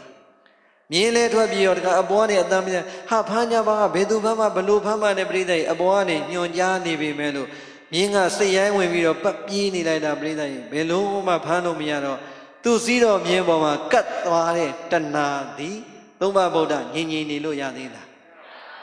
အာဒီကောင်တွေငါစည်းတော်မြင်းလွတ်တော်မှာပဲဆိုပြိဿကြီးဘုံ9ဆင်းကနေသုဘဗုဒ္ဓတဆင်ပြီးတဆင့်ဆင်းလာလိုက်တာသောတော်ကသူအာကိုတကြီးနဲ့ခြားထားတဲ့အဆောင်နေဖေပဲရိုက်နေတာလားအိပ်ပဲပြောနေတာလားမူးပဲမူးနေတာလားမသိဘူးဘယ်အထမ်းမှတားမဲ့ဖမ်းမဲ့လို့မရှိဘူးရှွတ်ဆိုအောက်ဆုံးဓာတ်ရောက်သွားပြီအောက်ဆုံးဓာတ်လေကားကနေပြိဿရဲ့မြေပြင်ပေါ်ဆင်းမြင်းကိုဖမ်းမယ်ဆိုတဲ့ချိန်တတိကတ်နိုင်သေးလားအေးအဲ့ဒီမှာပဲပြိဿရဲ့လေကားကနေဆင်းလိုက်တာနဲ့လေကားရင်9ရက်ပြည့်တဲ့နေ့ခြေအစုံနဲ့မြေပြင်နဲ့ထိလိုက်တာသုဘဗုဒ္ဓဆက်လျှောက်လို့ရသေးလားအေးအဲ့ဒီမှာပဲတဖြည်းနဲ့အရှင်လက်ဘာဖြစ်သွားလဲမြည်မြူသွားတယ်ရှင်းပြီလားအတိတ်ကပေးတဲ့ကုသိုလ်ကံကိုဒီဘဝပြစ္ဆုတ်ပံအကုသိုလ်ကံက ဘာမှမဖြစ်ဘူးဟုတ်ပြီထင်ရင်းနဲ့ချုံငိမ့်စွာလွန်ကျူးလိုက်တာအကြီးစားကာယကံဝစီကံမနောကံကံကြီး၃ပါးစုံသွားတဲ့နေ့သုံးပါးဗုဒ္ဓရဲ့ကံကြွေးသည့်နောင်ဘဝရောက်အောင်စောင့်ရတာမစောင့်ရဘူးဒီဘဝမှာပဲပြန်ပြီးတော့မပေးဆက်ရဘူးလားပေးဆက်ရတယ်ဒါကြောင့်ဒုပရိသတ်ကုသိုလ်ရဲ့စွမ်းအားကိုအသာထားအကုသိုလ်ကံရဲ့စွမ်းအားကိုသုံးပါးဗုဒ္ဓနဲ့ပဲပေါ်မသွားဘူးလားဒါကြောင့်ဒုပရိသတ်ကိုဘုန်းကြီးတို့နံပါတ်1ပြောပါမယ်လူကြီးလူငယ်အားလုံးကိုယ်စီဘုရားတရားသံဃာယန္တာမြတ်သုံးပါးနဲ့ကံကံရဲ့အကျိုးကိုတကယ်ယုံကြည်တဲ့ဗုဒ္ဓဘာသာဖြစ်ရင်ဘုရားတရားသံဃာအနည်းဆုံးမိဘဆရာသမားကာယကံဝစီကံမနောကံတွေမှာတတိထားဖို့မလိုဘူးလားအေးအလဲ့မလာသေးတာကိုအကုသိုလ်ကံကပဲအကျိုးပေးပြီးတော့ဘာမှမဖြစ်ဘူးထင်ကုသိုလ်ကံကိုအတိတ်ကိုမေ့ပြီးတော့မိုက်သွားရင်ပရိသတ်ရင်တကယ်ကံအားကြီးလာရင်နောင်ဘဝဆိုတာရောက်သလားအေးဒီဘဝမှာလည်းအရှင်လက်လက်မြေမျိုးသိရသလိုပရိသတ်စဉ်းစားကြည့်ဒီကနေ့အချိန်ဒီရောဒေဝဒတ်တို့သုဘဗုဒ္ဓတို့ဘယ်ရောက်နေလဲငရဲမှာပဲဒီတော့ဘဝရဲ့ဆင်းရဲနဲ့တန်တရာဆင်းရဲဒွန်တွဲပြီးတော့မခံရဘူးလားခံရတယ်ဒါကြောင့်အကုသိုလ်ကံရဲ့စွမ်းအားကိုနေ့တိုင်းခေါင်းမထောင်နိုင်အောင်ရအောင်ချိုးပါတဲ့တို့တွေကုသိုလ်ကံပြုနေတယ်လို့ရောင်ရင်စိတ်နဲ့မနေပါနဲ့မရှင်းဘူးလားဟောဒါကပြစ္ဆုတ်ပံအကုသိုလ်ကံပြုနေပြီမဲ့လို့အတိတ်ကုသိုလ်ကံမေ့အစဉ်ပြေနေတဲ့လူတွေကိုပြိဿကြီးအကုသိုလ်ကံရဲ့စွမ်းအားကိုပြောတာပြီးရင်ထပ်ပြောအောင်မယ်ဒါဆိုရင်တချို့ကဒီဘဝမှာကုသိုလ်ကံနေပြုနေပေမဲ့အကျိုးမပေးနိုင်တဲ့အခါကျတော့ကိုပြုနေတဲ့ကုသိုလ်ကံပေါ်မှာတခါတလေပေါ့သွားရော့သွားပြော့သွားတာတွေမရှိဘူးလားလုံးတာပဲဒုလည်းဘုရားတရားသံဃာနဲ့လှူကြရှိတာလဲလှူနေတာပဲဘာမှမဟုတ်တဲ့လူတွေတော့ချင်းနေကောင်းတာတို့ပဲခံနေရတယ်ဆိုပြီးတော့တခါကံပေါ်မှာမျက်စိလဲပြီးတော့စိတ်ကုံသွားတာဖြစ်ဘူးလားမဖြစ်ဘူးလားအမလီမဖြစ်ကြနဲ့ဒုပရိသတ်စောစောကပြောသလိုပဲဘုန်းကြီးတို့မှာအတိတ်ကမမြင်ရတဲ့အကုသိုလ်ကံနေရှိလားမရှိလားဒါဆိုရင်ဒီဘဝပြုတဲ့ကုသိုလ်ကံတွေကဒုပရိသတ်အကျိုးမပေးတာဒီနံပါတ်1စဉ်းစားမယ်ကိုယ့်ရဲ့ကုသိုလ်ကံစွမ်းအားသည်စွမ်းအားမပြည့်သေးတာရောမဖြစ်နိုင်ဘူးလားစောစောဘုန်းကြီးပြောတယ်ဗုဒ္ဓဘာသာဝင်သူတော်စင်တွေနေ့စဉ်ကုသိုလ်ကံကိုနဲတာနဲ့များတာဖြူတာနဲ့မဲတာပဲကွာမယ်ပြုတော့ပြုမနေဘူးလားသို့တော့စွမ်းအားကောင်းသလားမကောင်းဘူးဥမာပေါ့မီးလင်းနေတယ်မီးတော့လာနေတာပဲလာရင်မလင်းဘူးလားပြိဿရေမှိန်လေးလင်းတာရှိတယ်တော်လေးလင်းတာရှိတယ်အမ်ပီယာအပြည့်လင်းတာရှိတယ်ဟုတ်တယ်မလားပြီးတော့မှိန်လေးလင်းနေရောမီးလာတယ်လို့ပြောလို့မရဘူးလားဒီတိုင်းပဲကိုကကုသိုလ်ကံတော့ပြုနေတယ်သို့တော့ပြုတဲ့ကံကပြိဿရေနင်းနေသေးတယ်စွမ်းအားမပြည့်သေးဘူးဆိုရင်မီးတော့လာတယ်လင်းအားမကောင်းတဲ့မီးနဲ့မတူဘူးလားကံတော့ပြုတယ်ကံစွမ်းအားကကောင်းပြီလားအေးဒါဆိုရင်ပြိဿရေအဲ့ဒီကံစွမ်းအားတွေကိုတော်တော်များများပြန်သုံးသက်သမားယောကြမိယောဖလာကျင့်စဉ်လောင်းနဲ့ရောင်ရင်းနေတဲ့ဗုဒ္ဓဘာသာတွေအများကြီးပဲအဲ့တော့ဘုန်းကြီးတို့ဒီကနေ့အကြံပေးနေတာကမမြင်ရတဲ့အတိတ်ကအကုသိုလ်ကံကကိုယ့်ကိုအကျိုးမပေးတာလည်းဖြစ်နိုင်တယ်ဒီဘဝပြုတဲ့ကုသိုလ်ကံကလည်းကံစွမ်းအားမပြည့်သေးတာမဖြစ်နိုင်ဘူးလားဟုတ်ပြီဒါဆိုရင်မိအားနေတော့ပြိဿရင်မိအားမြင့်ဆက်လေးတွေမဝယ်ရဘူးလားဩနံပါတ်ဘယ်နှမျိုးလောက်ထိပါလဲပြိဿရင်မိအားနေတယ်ဟဲ့မိအားနေလိုက်တာတင်မအောင်ဟဲ့ထောင်းတစ်ချက်တင်လိုက်တယ်ပြိဿရင်လင်းမလင်းဘူးလားပိုလင်းလားမလင်းလားဟဲ့ပိုလင်းလားမရသေးဘူးတင်အောင်ထောင်းဟာတင်လိုက်ပြန်ပြီမရသေးဘူးတင်အောင်ထောင်းနောက်ဆုံးပြိဿရင်နံပါတ်5လောက်ရောက်မှပဲဘာဖြစ်သားလဲမိအားပြည့်မသွားဘူးလားအဲ့ကြမှာလိုချင်တဲ့အလင်းမရဘူးလားအေးအဲ့ဒီတိုင်းပဲဒုပရိသတ်ကနေ့တိုင်းကိုတော့ဘုရားရှိခိုးတယ်သီလယူတယ်မေတ္တာသုတ်တယ်ပဋ္ဌာန်းတွေယူတယ်ငါကုသိုလ်ကံဒီလောက်လုံနေတာပဲလို့ရောင်ရဲမနေနဲ့ပရိသတ်မီးတော်လာတယ်အာမပြည့်တဲ့မီးနဲ့တူမနေဘူးလားအဲ့တော့မီးအားမြင့်ဆက်လို့ပဲဒုပရိသတ်ကံစွမ်းအားကိုဘာလုပ်ဖို့လို့ မြင့်လို့တစ်ချက်ချင်းလုံးနဲ့တက်ငါးချက်လောက်တင်လိုက်ပြိဿကြီးဒါနနဲ့တင်သီလနဲ့တင်ဘာဝနာနဲ့တင်ချလိုက်စမ်းမှာကံမျိုးစုံလင်သွားရင်တို့ပြိဿလည်းဒီဘဝမှာနေကုသိုလ်ကံရဲ့စွမ်းအားမလာနိုင်ဘူးလားဒါဆိုရင်ဒီဘဝရဲ့ကုသိုလ်ကံကိုလည်းအဲ့ဒီလိုမြင့်မယ်အတိတ်တုန်းကအကုသိုလ်ကံကလည်းမမြင်ရပေမဲ့လို့ရှိနေတယ်ဆိုတာမရှင်းဘူးလားအေးဒါကြောင့်အစင်များမပြင်းကံကိုမျက်စိလဲပြီးတော့တော်ပါပြီလို့ကုသိုလ်ကံကိုလက်မလျှော့မိပါစေနဲ့။အော်ငါတို့အတိတ်ကအကုသိုလ်ကံလည်းအာကြီးနေပုံရတယ်။ဒီဘဝကုသိုလ်ကံစွမ်းအားကလည်းအားနေနေသေးတယ်ထင်တယ်။ပြီးတော့ဒီဘဝကုသိုလ်ကံကိုလည်းမြင့်တဲ့မြင့်အောင်မြင့်မှများတော့ပြိဿကြီးကိုယ်မှာကုသိုလ်ကံစွမ်းအားတွေတက်မလာဘူးလား။အတိတ်ကအကုသိုလ်ကံကလည်းပြင်းနဲ့တဖြည်းဖြည်းနဲ့အားနေလို့ကုန်လာပြီဒီဘဝပြစ္ဆုတ်ပံကုသိုလ်ကံကလည်းအားကောင်းလာပြီဆိုတော့ဘဝဒီမထင်မဖဲနဲ့ပြောင်းပြန်လာကြီးပွားတိုးတက်သွားတာကိုယ်တိုင်ရောမကြုံဘူးလားကိုမျိုးကိုရွာကိုဒေသကိုနိုင်ငံမှာလည်းပြိဿဒီလိုလူတွေဒုနဲ့ဒီမရှိဘူးလားအေးကံရဲ့စွမ်းအားမှာကုသိုလ်ကံစွမ်းအားကလည်းပြစ္ဆုတ်ပံမှာမြင့်လာတယ်အတိတ်ကအကုသိုလ်ကံကလည်းတဖြည်းဖြည်းကုန်လာပြီဆိုတဲ့အချိန်အကုသိုလ်ကံကုန်မှတော့ပြိဿကြီးဘာကံပြန်လာမယ်ကုသိုလ်ကံပြန်လာမယ်ပြီးတော့ကုသိုလ်ကံအတိတ်နဲ့ပြစ္ဆုတ်ပံပေါင်းမိရင်လည်းပဲမထင်မှတ်လောက်အောင်ဘဝရဲ့ကြီးပွားတိုးတက်အောင်မြင်မှုများသည်မရဘူးလားလက်ခံလားဘုံမာရီညီမတွေနဲ့တိုင်ပင်တာငါလို့လူတွေပြင်းမပြင်းလူတွေကံရဲ့သဘောတရားကိုနားလည်အောင်ဟောခြင်းနဲ့လို့ဒီလောက်ဆိုရင်ပြိဿကြီးတော်တော်လေးရှင်းမသွားဘူးမရှင်းဒီခွေကိုအိမ်မှာပြန်ပြီးတော့ထပ်နာထောင်ဓမ္မကလေးတွေပြန်ပြောတတ်မှာအဲ့တော့ပြိဿကြီးဘုန်းကြီးတို့ရဲ့ဘဝလေးနဲ့နှိုင်းပြပါမယ်ဘုန်းကြီးတို့2008ခုနှစ်တုန်းကအမေရိကမှာအုံနောက်သူရောပါပြီးတော့သေလောက်အောင်ဖြစ်သွားတာတော်တော်များများမမြင်ရပေမဲ့ကြားလားမကြားလားတချို့ဆိုအခွေတွေတောင်မှရောင်းစားလို့အခွေတွေကြည့်ရတယ်ပြောတယ်ကြည်ဘူးလားခေပရိသတ်ကြီးဘုန်းကြီးတို့ဖြစ်လိုက်တာမှသေလောက်အောင်ဖြစ်ဆိုဘယ်လိုမှဆေးကုလို့မရတဲ့နေရာ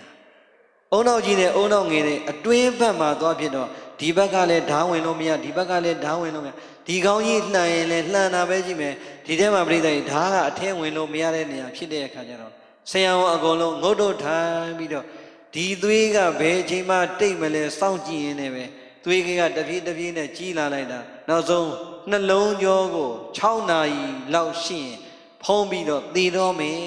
သူတို့တွက်ပြီးတော့နောက်ဆုံးပြိဿကြီးနောက်ဆုံးအချိန်ကိုသတ်မှတ်လိုက်ပြီဘာကိုသတ်မှတ်လိုက်ပြီလဲဘုန်းကြီးတို့နောက်ဆုံးအချိန်သတ်မှတ်လိုက်ပြီနောက်ဆုံးအချိန်မသတ်မှတ်ခင်မှာဘုန်းကြီးကဘာသွားတတိရလဲအရေးပေါ်အခန်းထဲကိုကိုယ်ယောဂနဲ့တင်လိုက်ပြီဆိုတဲ့အချိန်ကဘာတွေးလဲဆိုဘုန်းကြီးတို့တက္ကသိုလ်မှာကျောင်းတက်တဲ့အချိန်ဒီကိုယ်တော်လေးလည်းတက္ကသိုလ်ဆင်းမယ်ဘုန်းကြီးတို့ရန်ကုန်တက္ကသိုလ်ပဲသူနဲ့ကိုယ်နဲ့မြင်တော့မှတ်မိမှာပါအဲ့တော့ပြိဿကြီးပြောချင်တာကမင်းကုန်းစော်ဘုရားကြီးကဘုန်းကြီးတို့တွေဒုတိယနှစ်မှာစော်ဘုရားကြီးပြန်လွန်တော်မူတာဘုန်းကြီးတက္ကသိုလ်ကြီးကမင်းကုန်းစော်ဘုရားကြီးတည်ထောင်သွားတဲ့တက္ကသိုလ်ကြီးဒီတော့စော်ဘုရားကြီးနေမကောင်းဘူးဆိုတော့မင်းကုန်းမှာဖြစ်နေတဲ့ဒီမှာတက္ကသိုလ်မှာနေတိုင်းစာမသင်ငယ်မှာကဲမင်းကုန်းဆရာတော်ဘုရားကြီးတော့ကျမ်းမာရေးအသေးအံဖြစ်နေတယ်ဗျာတပည့်တော်တို့မေတ္တာပို့ကြရအောင်ဆရာတွေနဲ့သံဃာတွေအကုန်လုံးစာမသင်ငယ်မေတ္တာတွေပို့ကြ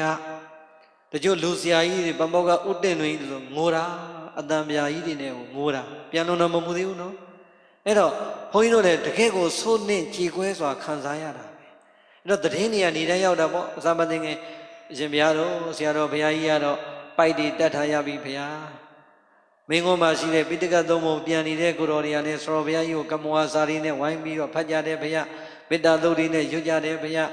ကုသိုလ်ကံကိုမြင့်ကြတယ်ဘုရားဆရာတော်ဘုရားရဲ့တပည့်တကာတွေကလည်းဆရာတော်ဘုရားကြီးအတွက်ဒါနတွေပြုကြသီလတွေကိုတခါတဲ့အဋိဌံဝင်ဆောက်တည်ကြဘာဝနာတွေပွားကြနဲ့မျိုးစုံဝိုင်းနေတဲ့အရှင်ဘုရားတို့လည်းဝိုင်းကြပါဘုရားဒါလေးကိုအမြဲတမ်းပြောတော့ဘုန်းကြီးသီလအောင်ဖြစ်တဲ့ချိန်မှာအရေးပေါ်ခန်းထဲမှာအဲ့ဒါကိုသွားတတိယဟာဆိုတော့ဘုရားကြီးတို့ကလည်းကံကိုဒီလိုမြင့်ခဲ့တယ်ငါသည်သိရမယ့်တတ်တမ်းမရောက်သေးရင်တော့ဒီကံနဲ့ပြန်မြင့်မှရမယ်ကိုယ်ကံကိုယုံနေပြိဿကြီးအသက်44နှစ်အထိကသူများပေါ်မှာစိတ်မကောင်းစိတ်ကမမွေးသလောက်နီးပါးတ တခါတကယ်ပုထုဇဉ်တဘာဝဖြစ်တာလောက်ပဲရှိတယ်ဒီတော့ငါပြစ္ဆုတ်ပံတဲ့ကံတော့ယုံနေအတိတ်ကအကုသိုလ်ကံတော့ငါ့ကိုလာဆော်နေပြီဒီတော့ငါကံမြင့်မှာပဲမင်းကိုသတော်ဘုရားကြီးတော်ကလှုပ်တယ်လို့ပဲဒီရောက်မြို့မှာရှိတဲ့တခါတည်းဟိုတန်ဃာတွေကိုပင့်၃ပါးရောက်လာလိုက်၅ပါးရောက်လာလိုက်အဖွဲ့ရမတူတဘယ်အဖွဲ့လာလားအရှင်ဘုရားတို့ကမွာလေးရွတ်ပြပါအောင်ဘုရားကမွာတခါလေးယူထားတယ်အရှင်ဘုရားတို့ပဋ္ဌာန်းလေးရွတ်ပြပါအောင်ဘုရားအရှင်ဘုရားတို့ပရိယလေးရွတ်ပြပါအောင်ဘုရားသူတို့ရွတ်တိုင်းလဲကိုရပြီးသားတွေဆိုပြိတ္တိုင်ကိုကစိတ်နဲ့လိုက်ပြီးရွတ်နှုတ်ကရွတ်လို့မရတော့နှခါလည်းရွဲ့နေမျက်လုံးကလည်းလမ်းပြီးတော့မမြင်မကြားဖြစ်နေအဲ့တော့ပြိတ္တိုင်စိတ်နဲ့မှန်းရွတ်ရွတ်ပြီးရင်လေကိုရထားတဲ့ဓမ္မပူဇာလေးနဲ့ဆရာတော်တွေကိုလှူဖရာအတွက်လှူတရားအတွက်လှူသံဃာတော်မြတ်ကိုဓာတ်ရိုက်လှူပြောချင်တာကတော့ဒါနာနဲ့မြင့်နေသီလနဲ့မြင့်နေတရားကိုသမထဝိပဿနာအမှတ်နဲ့မြင့်နေအရေးပေါ်ခံနဲ့ရောက်နေပေမဲ့ကိုတတိယဟေးပြေစုံပံကုသိုလ်ကံနဲ့အတိတ်ကုသိုလ်ကံငါ့ကိုဒီတိုင်းနေမှာမဟုတ်ဘူးလာမှာပါပြီးမှာပါငါတို့အကုသိုလ်ကံကတော့အမြင့်ဆုံးကိုရောက်နေပြီဆိုပြိတ္တိုင်ကံကိုပြင့်လိုက်တာကံကောင်းထောက်မှဆိုရင်ပြိတ္တိုင်နောက်ဆုံးတည်ဖို့6နာရီအတွင်းသတ်မှတ်လိုက်တဲ့အချိန်မှာပဲအဲ့ဒီအချိန်မှာတော့ပြိတ္တိုင်ဘုန်းကြီးလည်းမရှိတော့ဘူးလူလည်းမရှိတော့ဘူးဘာပဲရှိ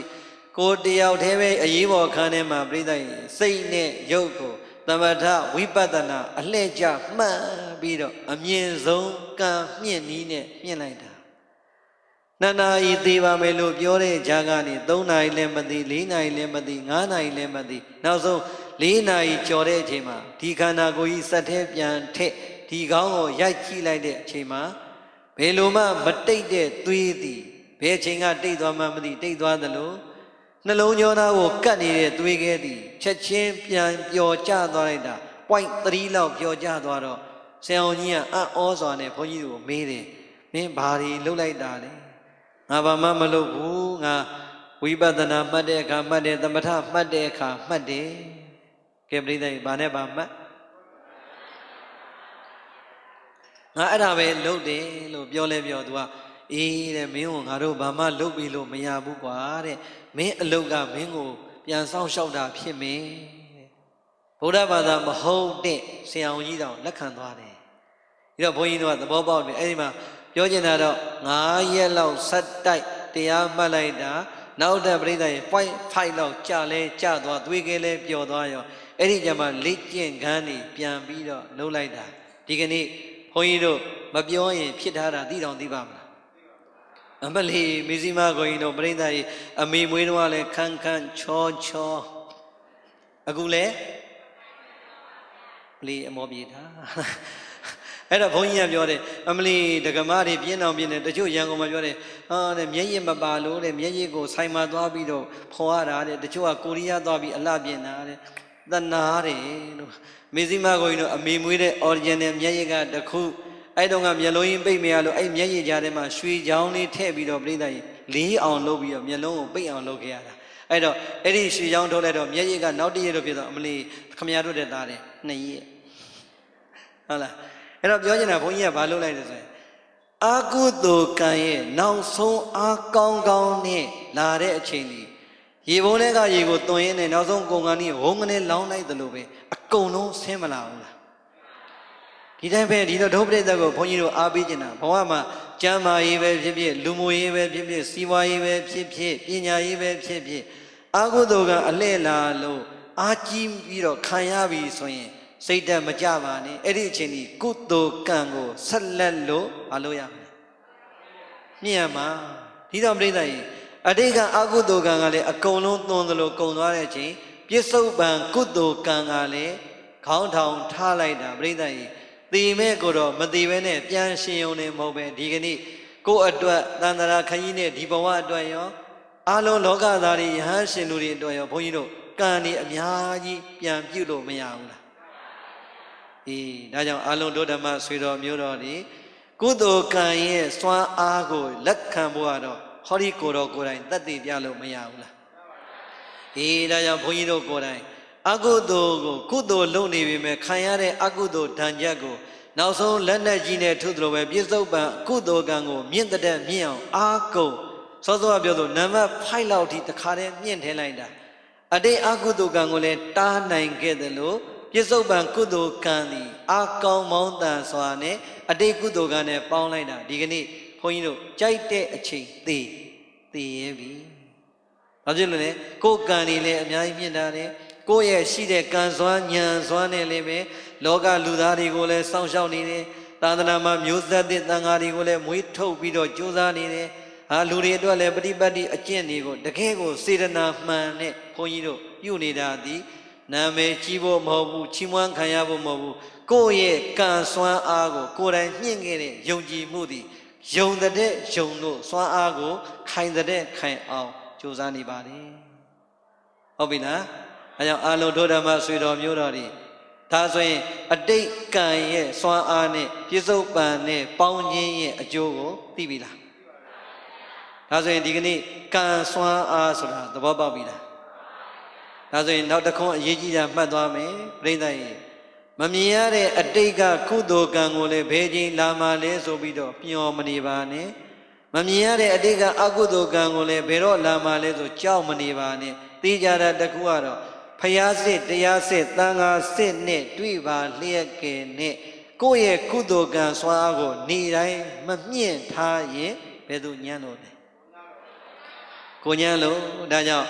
အတိတ်ကကုသိုလ်ကံနဲ့အကုသိုလ်ကံကိုမမြင်တာကိုစောင့်နေမယ်စားတေးကြတဲ့ပြစ္ဆုတ်ပံဘဝမှာပြစ္ဆုတ်ပံကုသိုလ်ကံကိုကောင်းတဲ့ကောင်းဖြူတဲ့ဖြူအောင်ကျင့်နေရင်တို့အတွက်စွမ်းအားကောင်းတွေစုရမရောက်ဘူးလား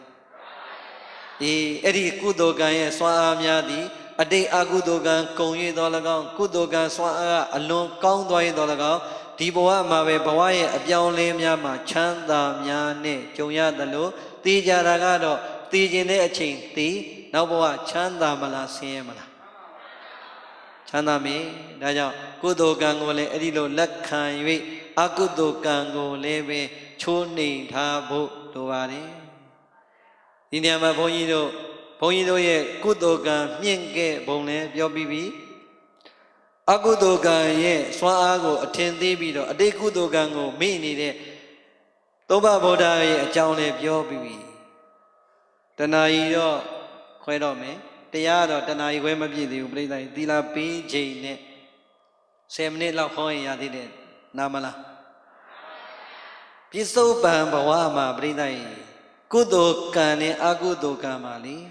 ကိုပြုတဲ့အကုသိုလ်ကံသည်စောစောပြောတဲ့ဖရာတရားသံဃာမိဘဆရာသမားသီလသမာဓိပညာအတ္တသိက္ခာကြီးတဲ့ရဟန်းလူပုဂ္ဂိုလ်တွေကို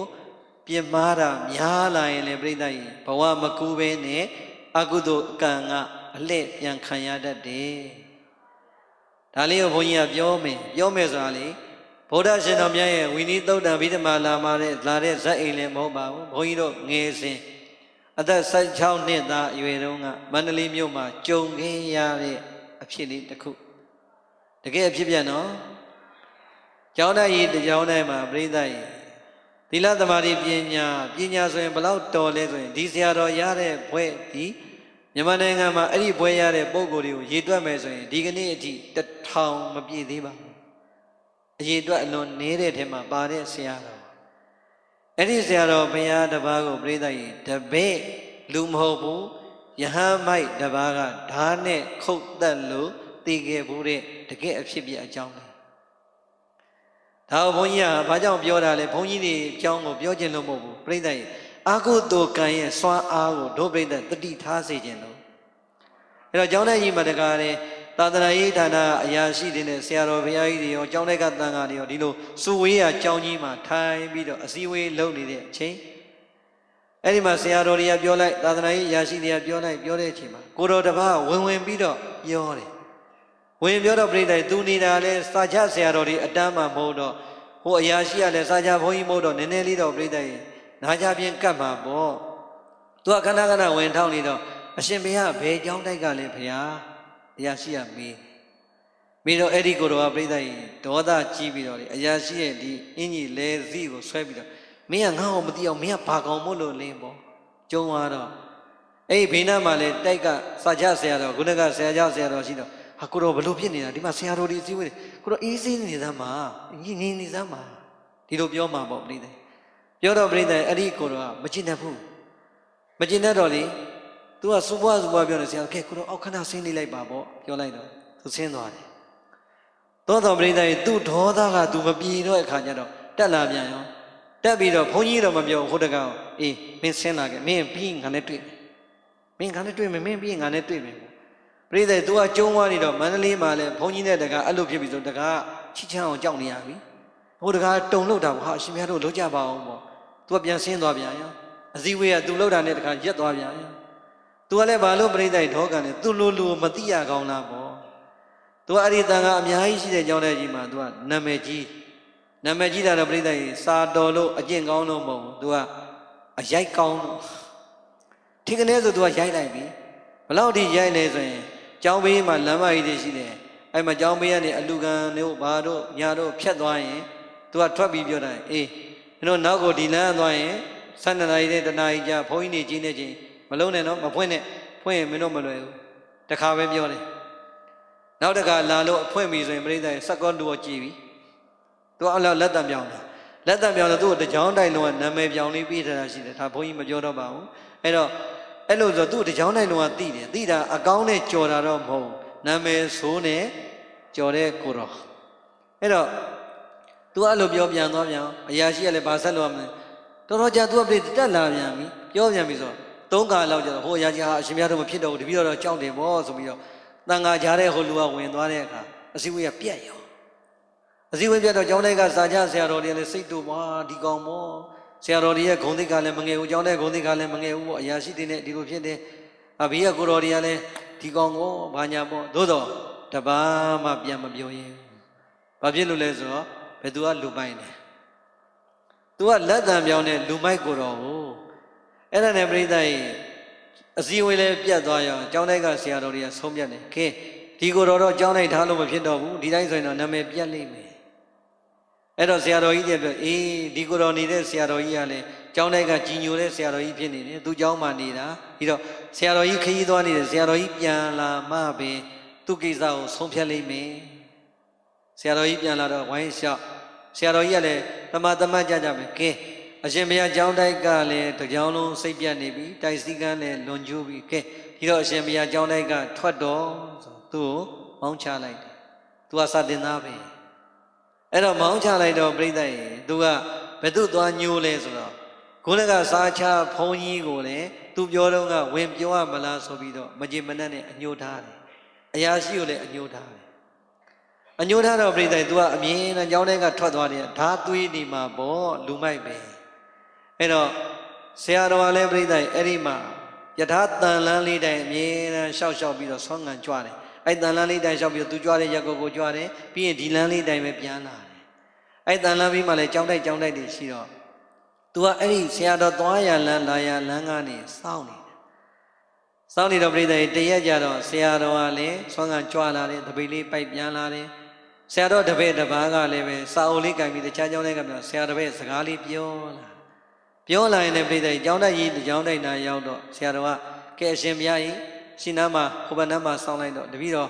်ဟိုပင်မလာပြီးဒီထဲမှာကျင်ငယ်လေးဝင်စွန့်အောင်မယ်ဆရာတော်ကျောင်းတိုက်တဲ့ဝင်သွားကျင်ငယ်လေးစွန့်ဘာသာကျုံကပြိဿရေအဲ့ဒီထဲမှာချောင်းနေတာကိုချောင်းနေတော့ဆရာတော်ကသူ့ကိုငါလာပြီလို့ပြလိုက်တာနဲ့အတူတူလို့ဖြစ်သွားတာပေါ့ဆရာတော်လည်းကျင်ငယ်စွန့်ပြီးတော့လာရလန်းလေးပြန်စောစောပြောတဲ့တန်လန်းလေးအတိုင်းဆရာတော်တပါးတည်းရှောက်ခုနကဆရာတော်နဲ့အတူရှောက်လာတယ်ကတော့တန်လန်းရဲ့ဟိုဘက်ဒီဘက်ဆိုဟိုဘက်မှာလမ်းရဲ့ဟိုဘက်မှာသွားပြီးတော့တပါးတည်းရောက်နေတဲ့အချိန်ပြိဿရေခုနကကိုတော်ကလိုက်လာပြီးတော့ရှေ့မှာတန်လန်းအတိုင်းမှန်မှန်ရှောက်နေတဲ့ဆရာတော်ကိုလေနောက်ကနေငှက်ကြီးတောင်တာနဲ့ခုတ်တာဆရာတော်လည်းပြိဿရေနောက်ကခုတ်မှတော့ကြောက်နဲ့ရှေ့ပြေးမှာပေါ့ပြင်းနဲ့ပြိဿရေဆရာတော်လက်ချောင်းလေးကအခုတ်ခံနဲ့ပြတ်သွားတယ်လို့ပြောတယ်ဒါဘုန်းကြီးတို့မျက်စိနဲ့တော့မမြင်ရဘူးနောက်ကြမှရှင်းသွားလိမ့်မယ်လက်ချောင်းလေးပြတ်သွားတယ်ဆိုဆရာတော်ကရှေ့လဲရောက်တန်လန်းဆိုတော့အောက်ကဇလီဘာတုံးနေတယ်ဆိုခလုံးတိုက်လဲမှာပေါ့လဲနောက်လဲပြန်ကြည့်ရောသူ့မှန်းလဲသိရောဟာမင်းကွာရက်ဆက်လိုက်တာကဲငါတောင်းမှန်ပါတယ်ကွာဒီလောက်ဆိုရင်ကျင်내ပါတော့ဆိုဆရာတော်သူ့ဘက်လှည့်ပြီးတော့လက်အုပ်ချီတောင်းမှန်တဲ့အချိန်ဘာသာကျော်ကပြိဿရေပိုးတော်ခွင်တဲ့သွားတယ်အဲ့ဒီမှာဆရာတော်တစ်ချက်တည်းဇက်ဘိုးကိုခုတ်ချလိုက်တာကျတဲ့ဇက်ဘိုးခုတ်ချဆရာတော်လည်းခွေကြသွားရောခုနကအတူပါလာတဲ့ကိုတော့ဟိုဘက်ကလမ်းကနေကြည့်ပြီးတော့လန့်ပြန်ဟာင ငါဘာလိုက်ခုတ်တော့မတင်သူကလည်းကြောင်းလိုက်တယ်ဝင်ပြီးတော့ထွက်ပြေးဟာအရှင်ဘုရားတို့လုပ်ပါအောင်ဆရာတော်မှဓာကုတ်ခံလို့ဆိုတော့ကြောင်းလိုက်တဲ့ကိုတော်တွေလည်းထွက်ပြေးဝိုင်းထွက်ပြေးလိုက်လာကြည်လဲကြည့်ရောဟိုကိုတော်ပြိဿသူခုတ်တဲ့ဓာတ်ကံပြီးတော့သူကဆိုရေစခန်းနဲ့သွားပြီဒီမှာဆရာတော်ကအတန်လမ်းပေါ်မှာခွေလေးကြာနေတော့ကြံတဲ့ကိုတော်တွေလည်းဒီဆရာတော်အကုန်သိတယ်ဘာဖြစ်လို့ဒီဆရာတော်ဒီမှာစာလိုက်နေတဲ့တန်ဃာတွေကအဲ့ဒီအနီးတစ်ဝိုက်ကအများကြီးပဲအကျင့်ရောစာပေရောသိက္ခာရောအလွန်မြင့်မြတ်တဲ့ဆရာတော်တစ်ပါးဒီတော့ပြိဿရဲ့အဲ့ဒီဘုန်းကြီးကိုခွေလေးကိုပွေတော့အသက်ရှိသေးတယ်ဟာအရှင်ဘုရားကိုဘယ်သူခုတ်တာလဲပြောအရှင်ဘုရားကိုဘယ်သူခုတ်တာလဲပြောဆိုပြိဿရဲ့နော်ဘလောက်အတုယူဖို့ကောင်းလဲကိုကိုဓာတ်နဲ့သေအောင်ခုတ်တတ်တာတော့ငါ့ကိုဘယ်သူခုတ်တယ်လို့နှုတ်ကမပြောရုံနဲ့မဟုတ်ပြိဿရဲ့ဘာမှမပြောတော့ဘဲနဲ့မေတ္တာတုတ်ကိုဆရာတော်ကလေသံလေးနဲ့ရွတ်နေတယ်ဘာလုပ်နေလဲကိုကိုဓာတ်နဲ့ခုတ်တဲ့ရဲ့ရန်သူကိုပြိဿရဲ့ဒေါသဝင်ပါဆိုလို့ဆရာတော်ဘာနဲ့သေသွားလဲမေတ္တာတုတ်ရွတ်ရင်မေတ္တာနဲ့ဒီတိုင်းလေးနေတဲ့အခါဆရာတော်မပြောမှန်းကဲကားရှာပါဆရာတော်ကိုစီအောင်ပို့မယ်ဆိုပြိဿကားပေါ်လေးတင်ပြီးရောမကြပါဘူးဆရာတော်ဘုရားအဲ့ဒီမှာပဲလွန်တော်မူသွားပါတယ်ကြည်ခုတ်တဲ့လူနဲ့သေတဲ့လူတာမန်လူတွေလားယဟန်နေလားအခုခံရတာကသီလသမာဓိပညာသိက္ခာ၃ရပ်တကယ်ပြည့်ဝတဲ့ဆရာတော်တစ်ပါး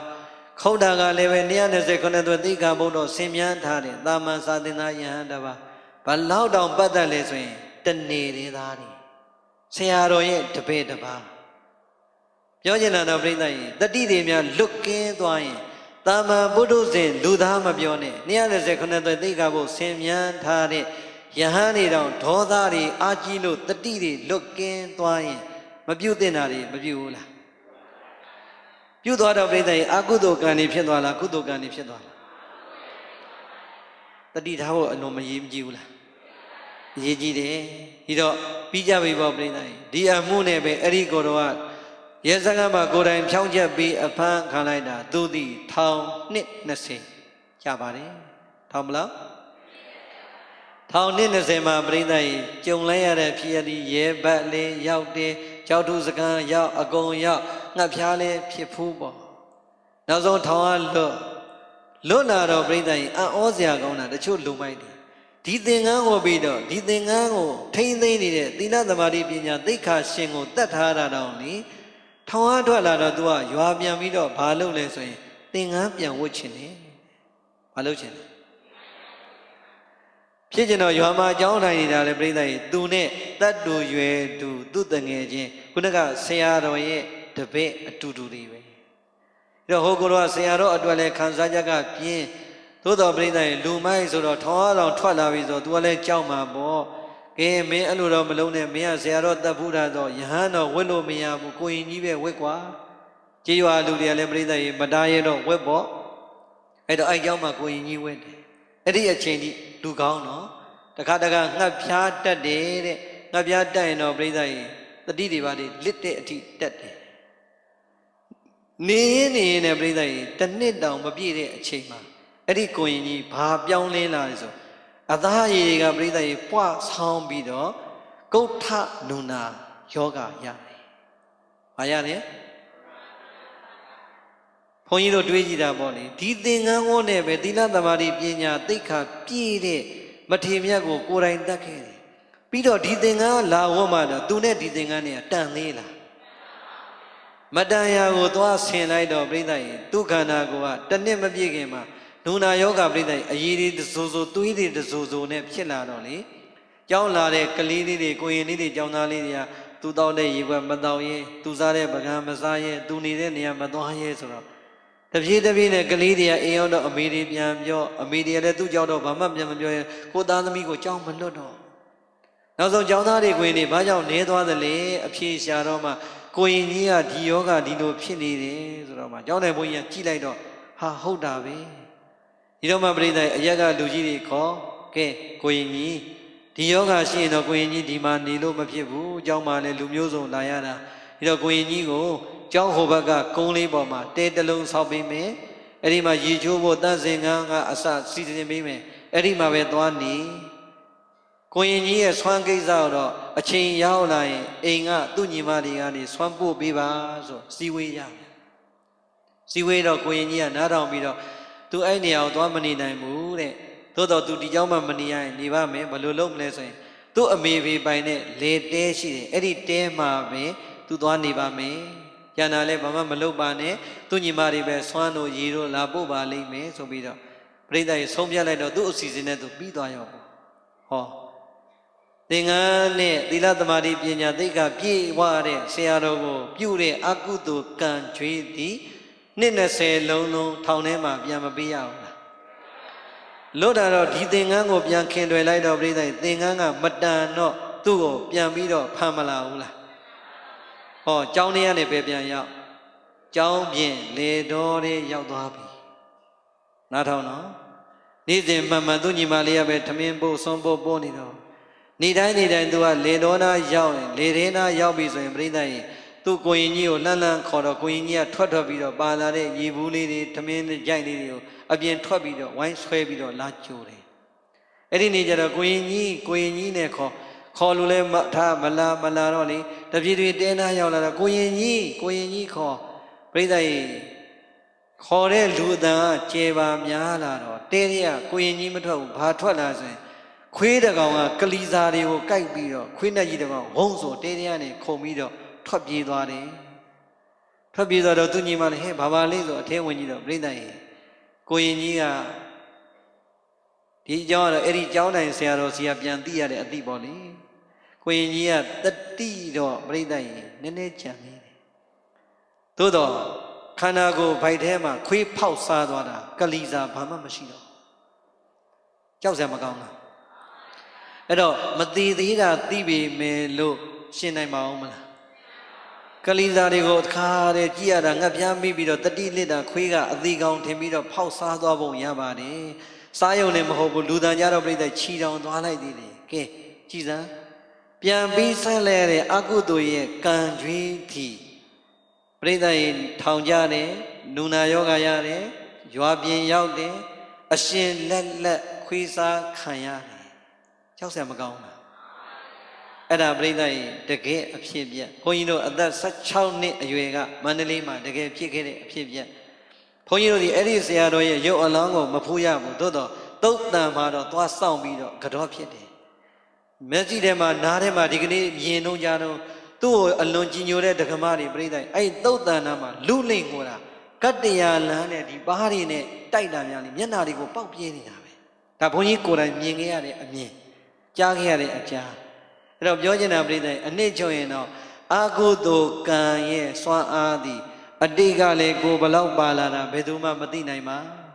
ပြစ္ဆုတ်ပံဘဝမှာပြုတာလည်းဘယ်သူလဲရှောင်ရမှာလဲရှောင်ရင်မရဘူးလားအေးဒါကြောင့်အကုသိုလ်ကံစွမ်းအားကိုနေတိုင်းချိုးနှိမ်နိုင်သလောက်ချိုးနှိမ်မှာတတိကပုထုဇဉ်တဘာဝဒေါသတော့ရှိတာပေါ့သို့တော့ဒေါသအလျောက်ယနာသုံးပါးမိဘဆရာသမားသီလသမာဓိပညာပြည့်စုံတဲ့ပုဂ္ဂိုလ်တွေကိုမပြစ်မှားမိပါစေနဲ့ကံသိပ်ကြီးရင်ဘဝကူးအောင်စောင့်ရသလားအေးအဲ့ဒီပြစ္ဆုတ်ပံအကုသိုလ်ကံရဲ့အစွမ်းလေးကိုဘုန်းကြီးတို့ပြောခြင်းလို့ဒီကနေ့ညကုသိုလ်ကံရဲ့စွမ်းအားလေကိုအကြောင်းကိုပြန်ပြောခဲ့ပါတယ်အကုသိုလ်ကံရဲ့စွမ်းအားကိုလည်းပဲသုဘဗုဒ္ဓနဲ့တကယ်ဖြစ်ပျက်ခဲ့တဲ့ဟောဒီကိုရင်ကြီးရဲ့အကြောင်းကိုပြောခဲ့ပြီးဆိုရင်ပြိဿတရားရှိဘာစွမ်းအားကိုကောင်းအောင်လုပ်မလဲကုသိုလ်ကံစွမ်းအားကိုကောင်းအောင်လုပ်ပါမိမိကြီးပေါ့ကြီးနဲ့ဘဝကိုမနေပါနဲ့ဒီလောက်ဆိုရင်ဘုန်းကြီးတို့ဟောတာကံရဲ့စွမ်းအားသည်အကုန်မစုံတော့လဲပဲပြည့်စုံသလောက်တော့ဖြစ်မသွားဘူးလားအားလုံးတို့ဓမ္မဆွေတော်မျိုးတော်ဒီအကုသိုလ်ကံစွမ်းအားကိုချိုးနှိမ်နိုင်ကြ၍ကုသိုလ်ကံစွမ်းအားကိုပြစ္ဆုတ်ပံဘဝနေတိုင်းတိုးအောင်စွမ်းအားပြည့်အောင်ကြိုးစားနိုင်တဲ့သူတော်ကောင်းတွေဖြစ်ကြပါစေလို့ဆန္ဒပြုရင်ဒီဂါထာလေးကိုပြန်လည်လို့ပူဇော်ပါမယ်ဘုံညာဝါဒုက္ခဇနိတိအဘုံညာဒုက္ခဇနိတိတသမဘုံညာဝဂတဗံအဘုံညာနာသဂတဗံ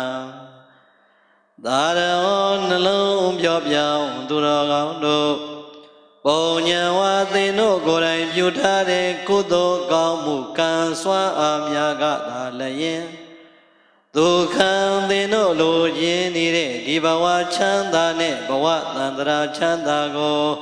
saditi mocha ma twe ya si phit se ba i abo nyan tin no go dai ti yue phit so ma ti yue phit se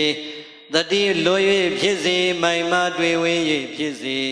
ကိုယ်တိုင်လွန်ကျူးခဲ့တဲ့အကုသိုလ်ကံစွမ်းအားမှန်သမျှတို့သည်ဒုက္ခသင်တို့ကိုယ်တိုင်မလိုခြင်းပြီးမဲ့လည်းပဲ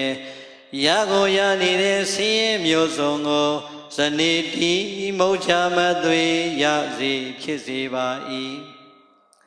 တသမတို့ကြောင့်တုံမေသင်သူတော်ကောင်းအပေါင်းတို့သည်ဘုံညာဝါသင်တို့ကိုယ်တိုင်ပြုထားတဲ့ကာယကံဝစီကံမနောကံမှာဖြင့်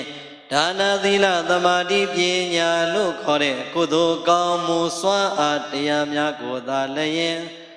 ကာတပံနိနိညာညာအချိန်တိုင်းမှာ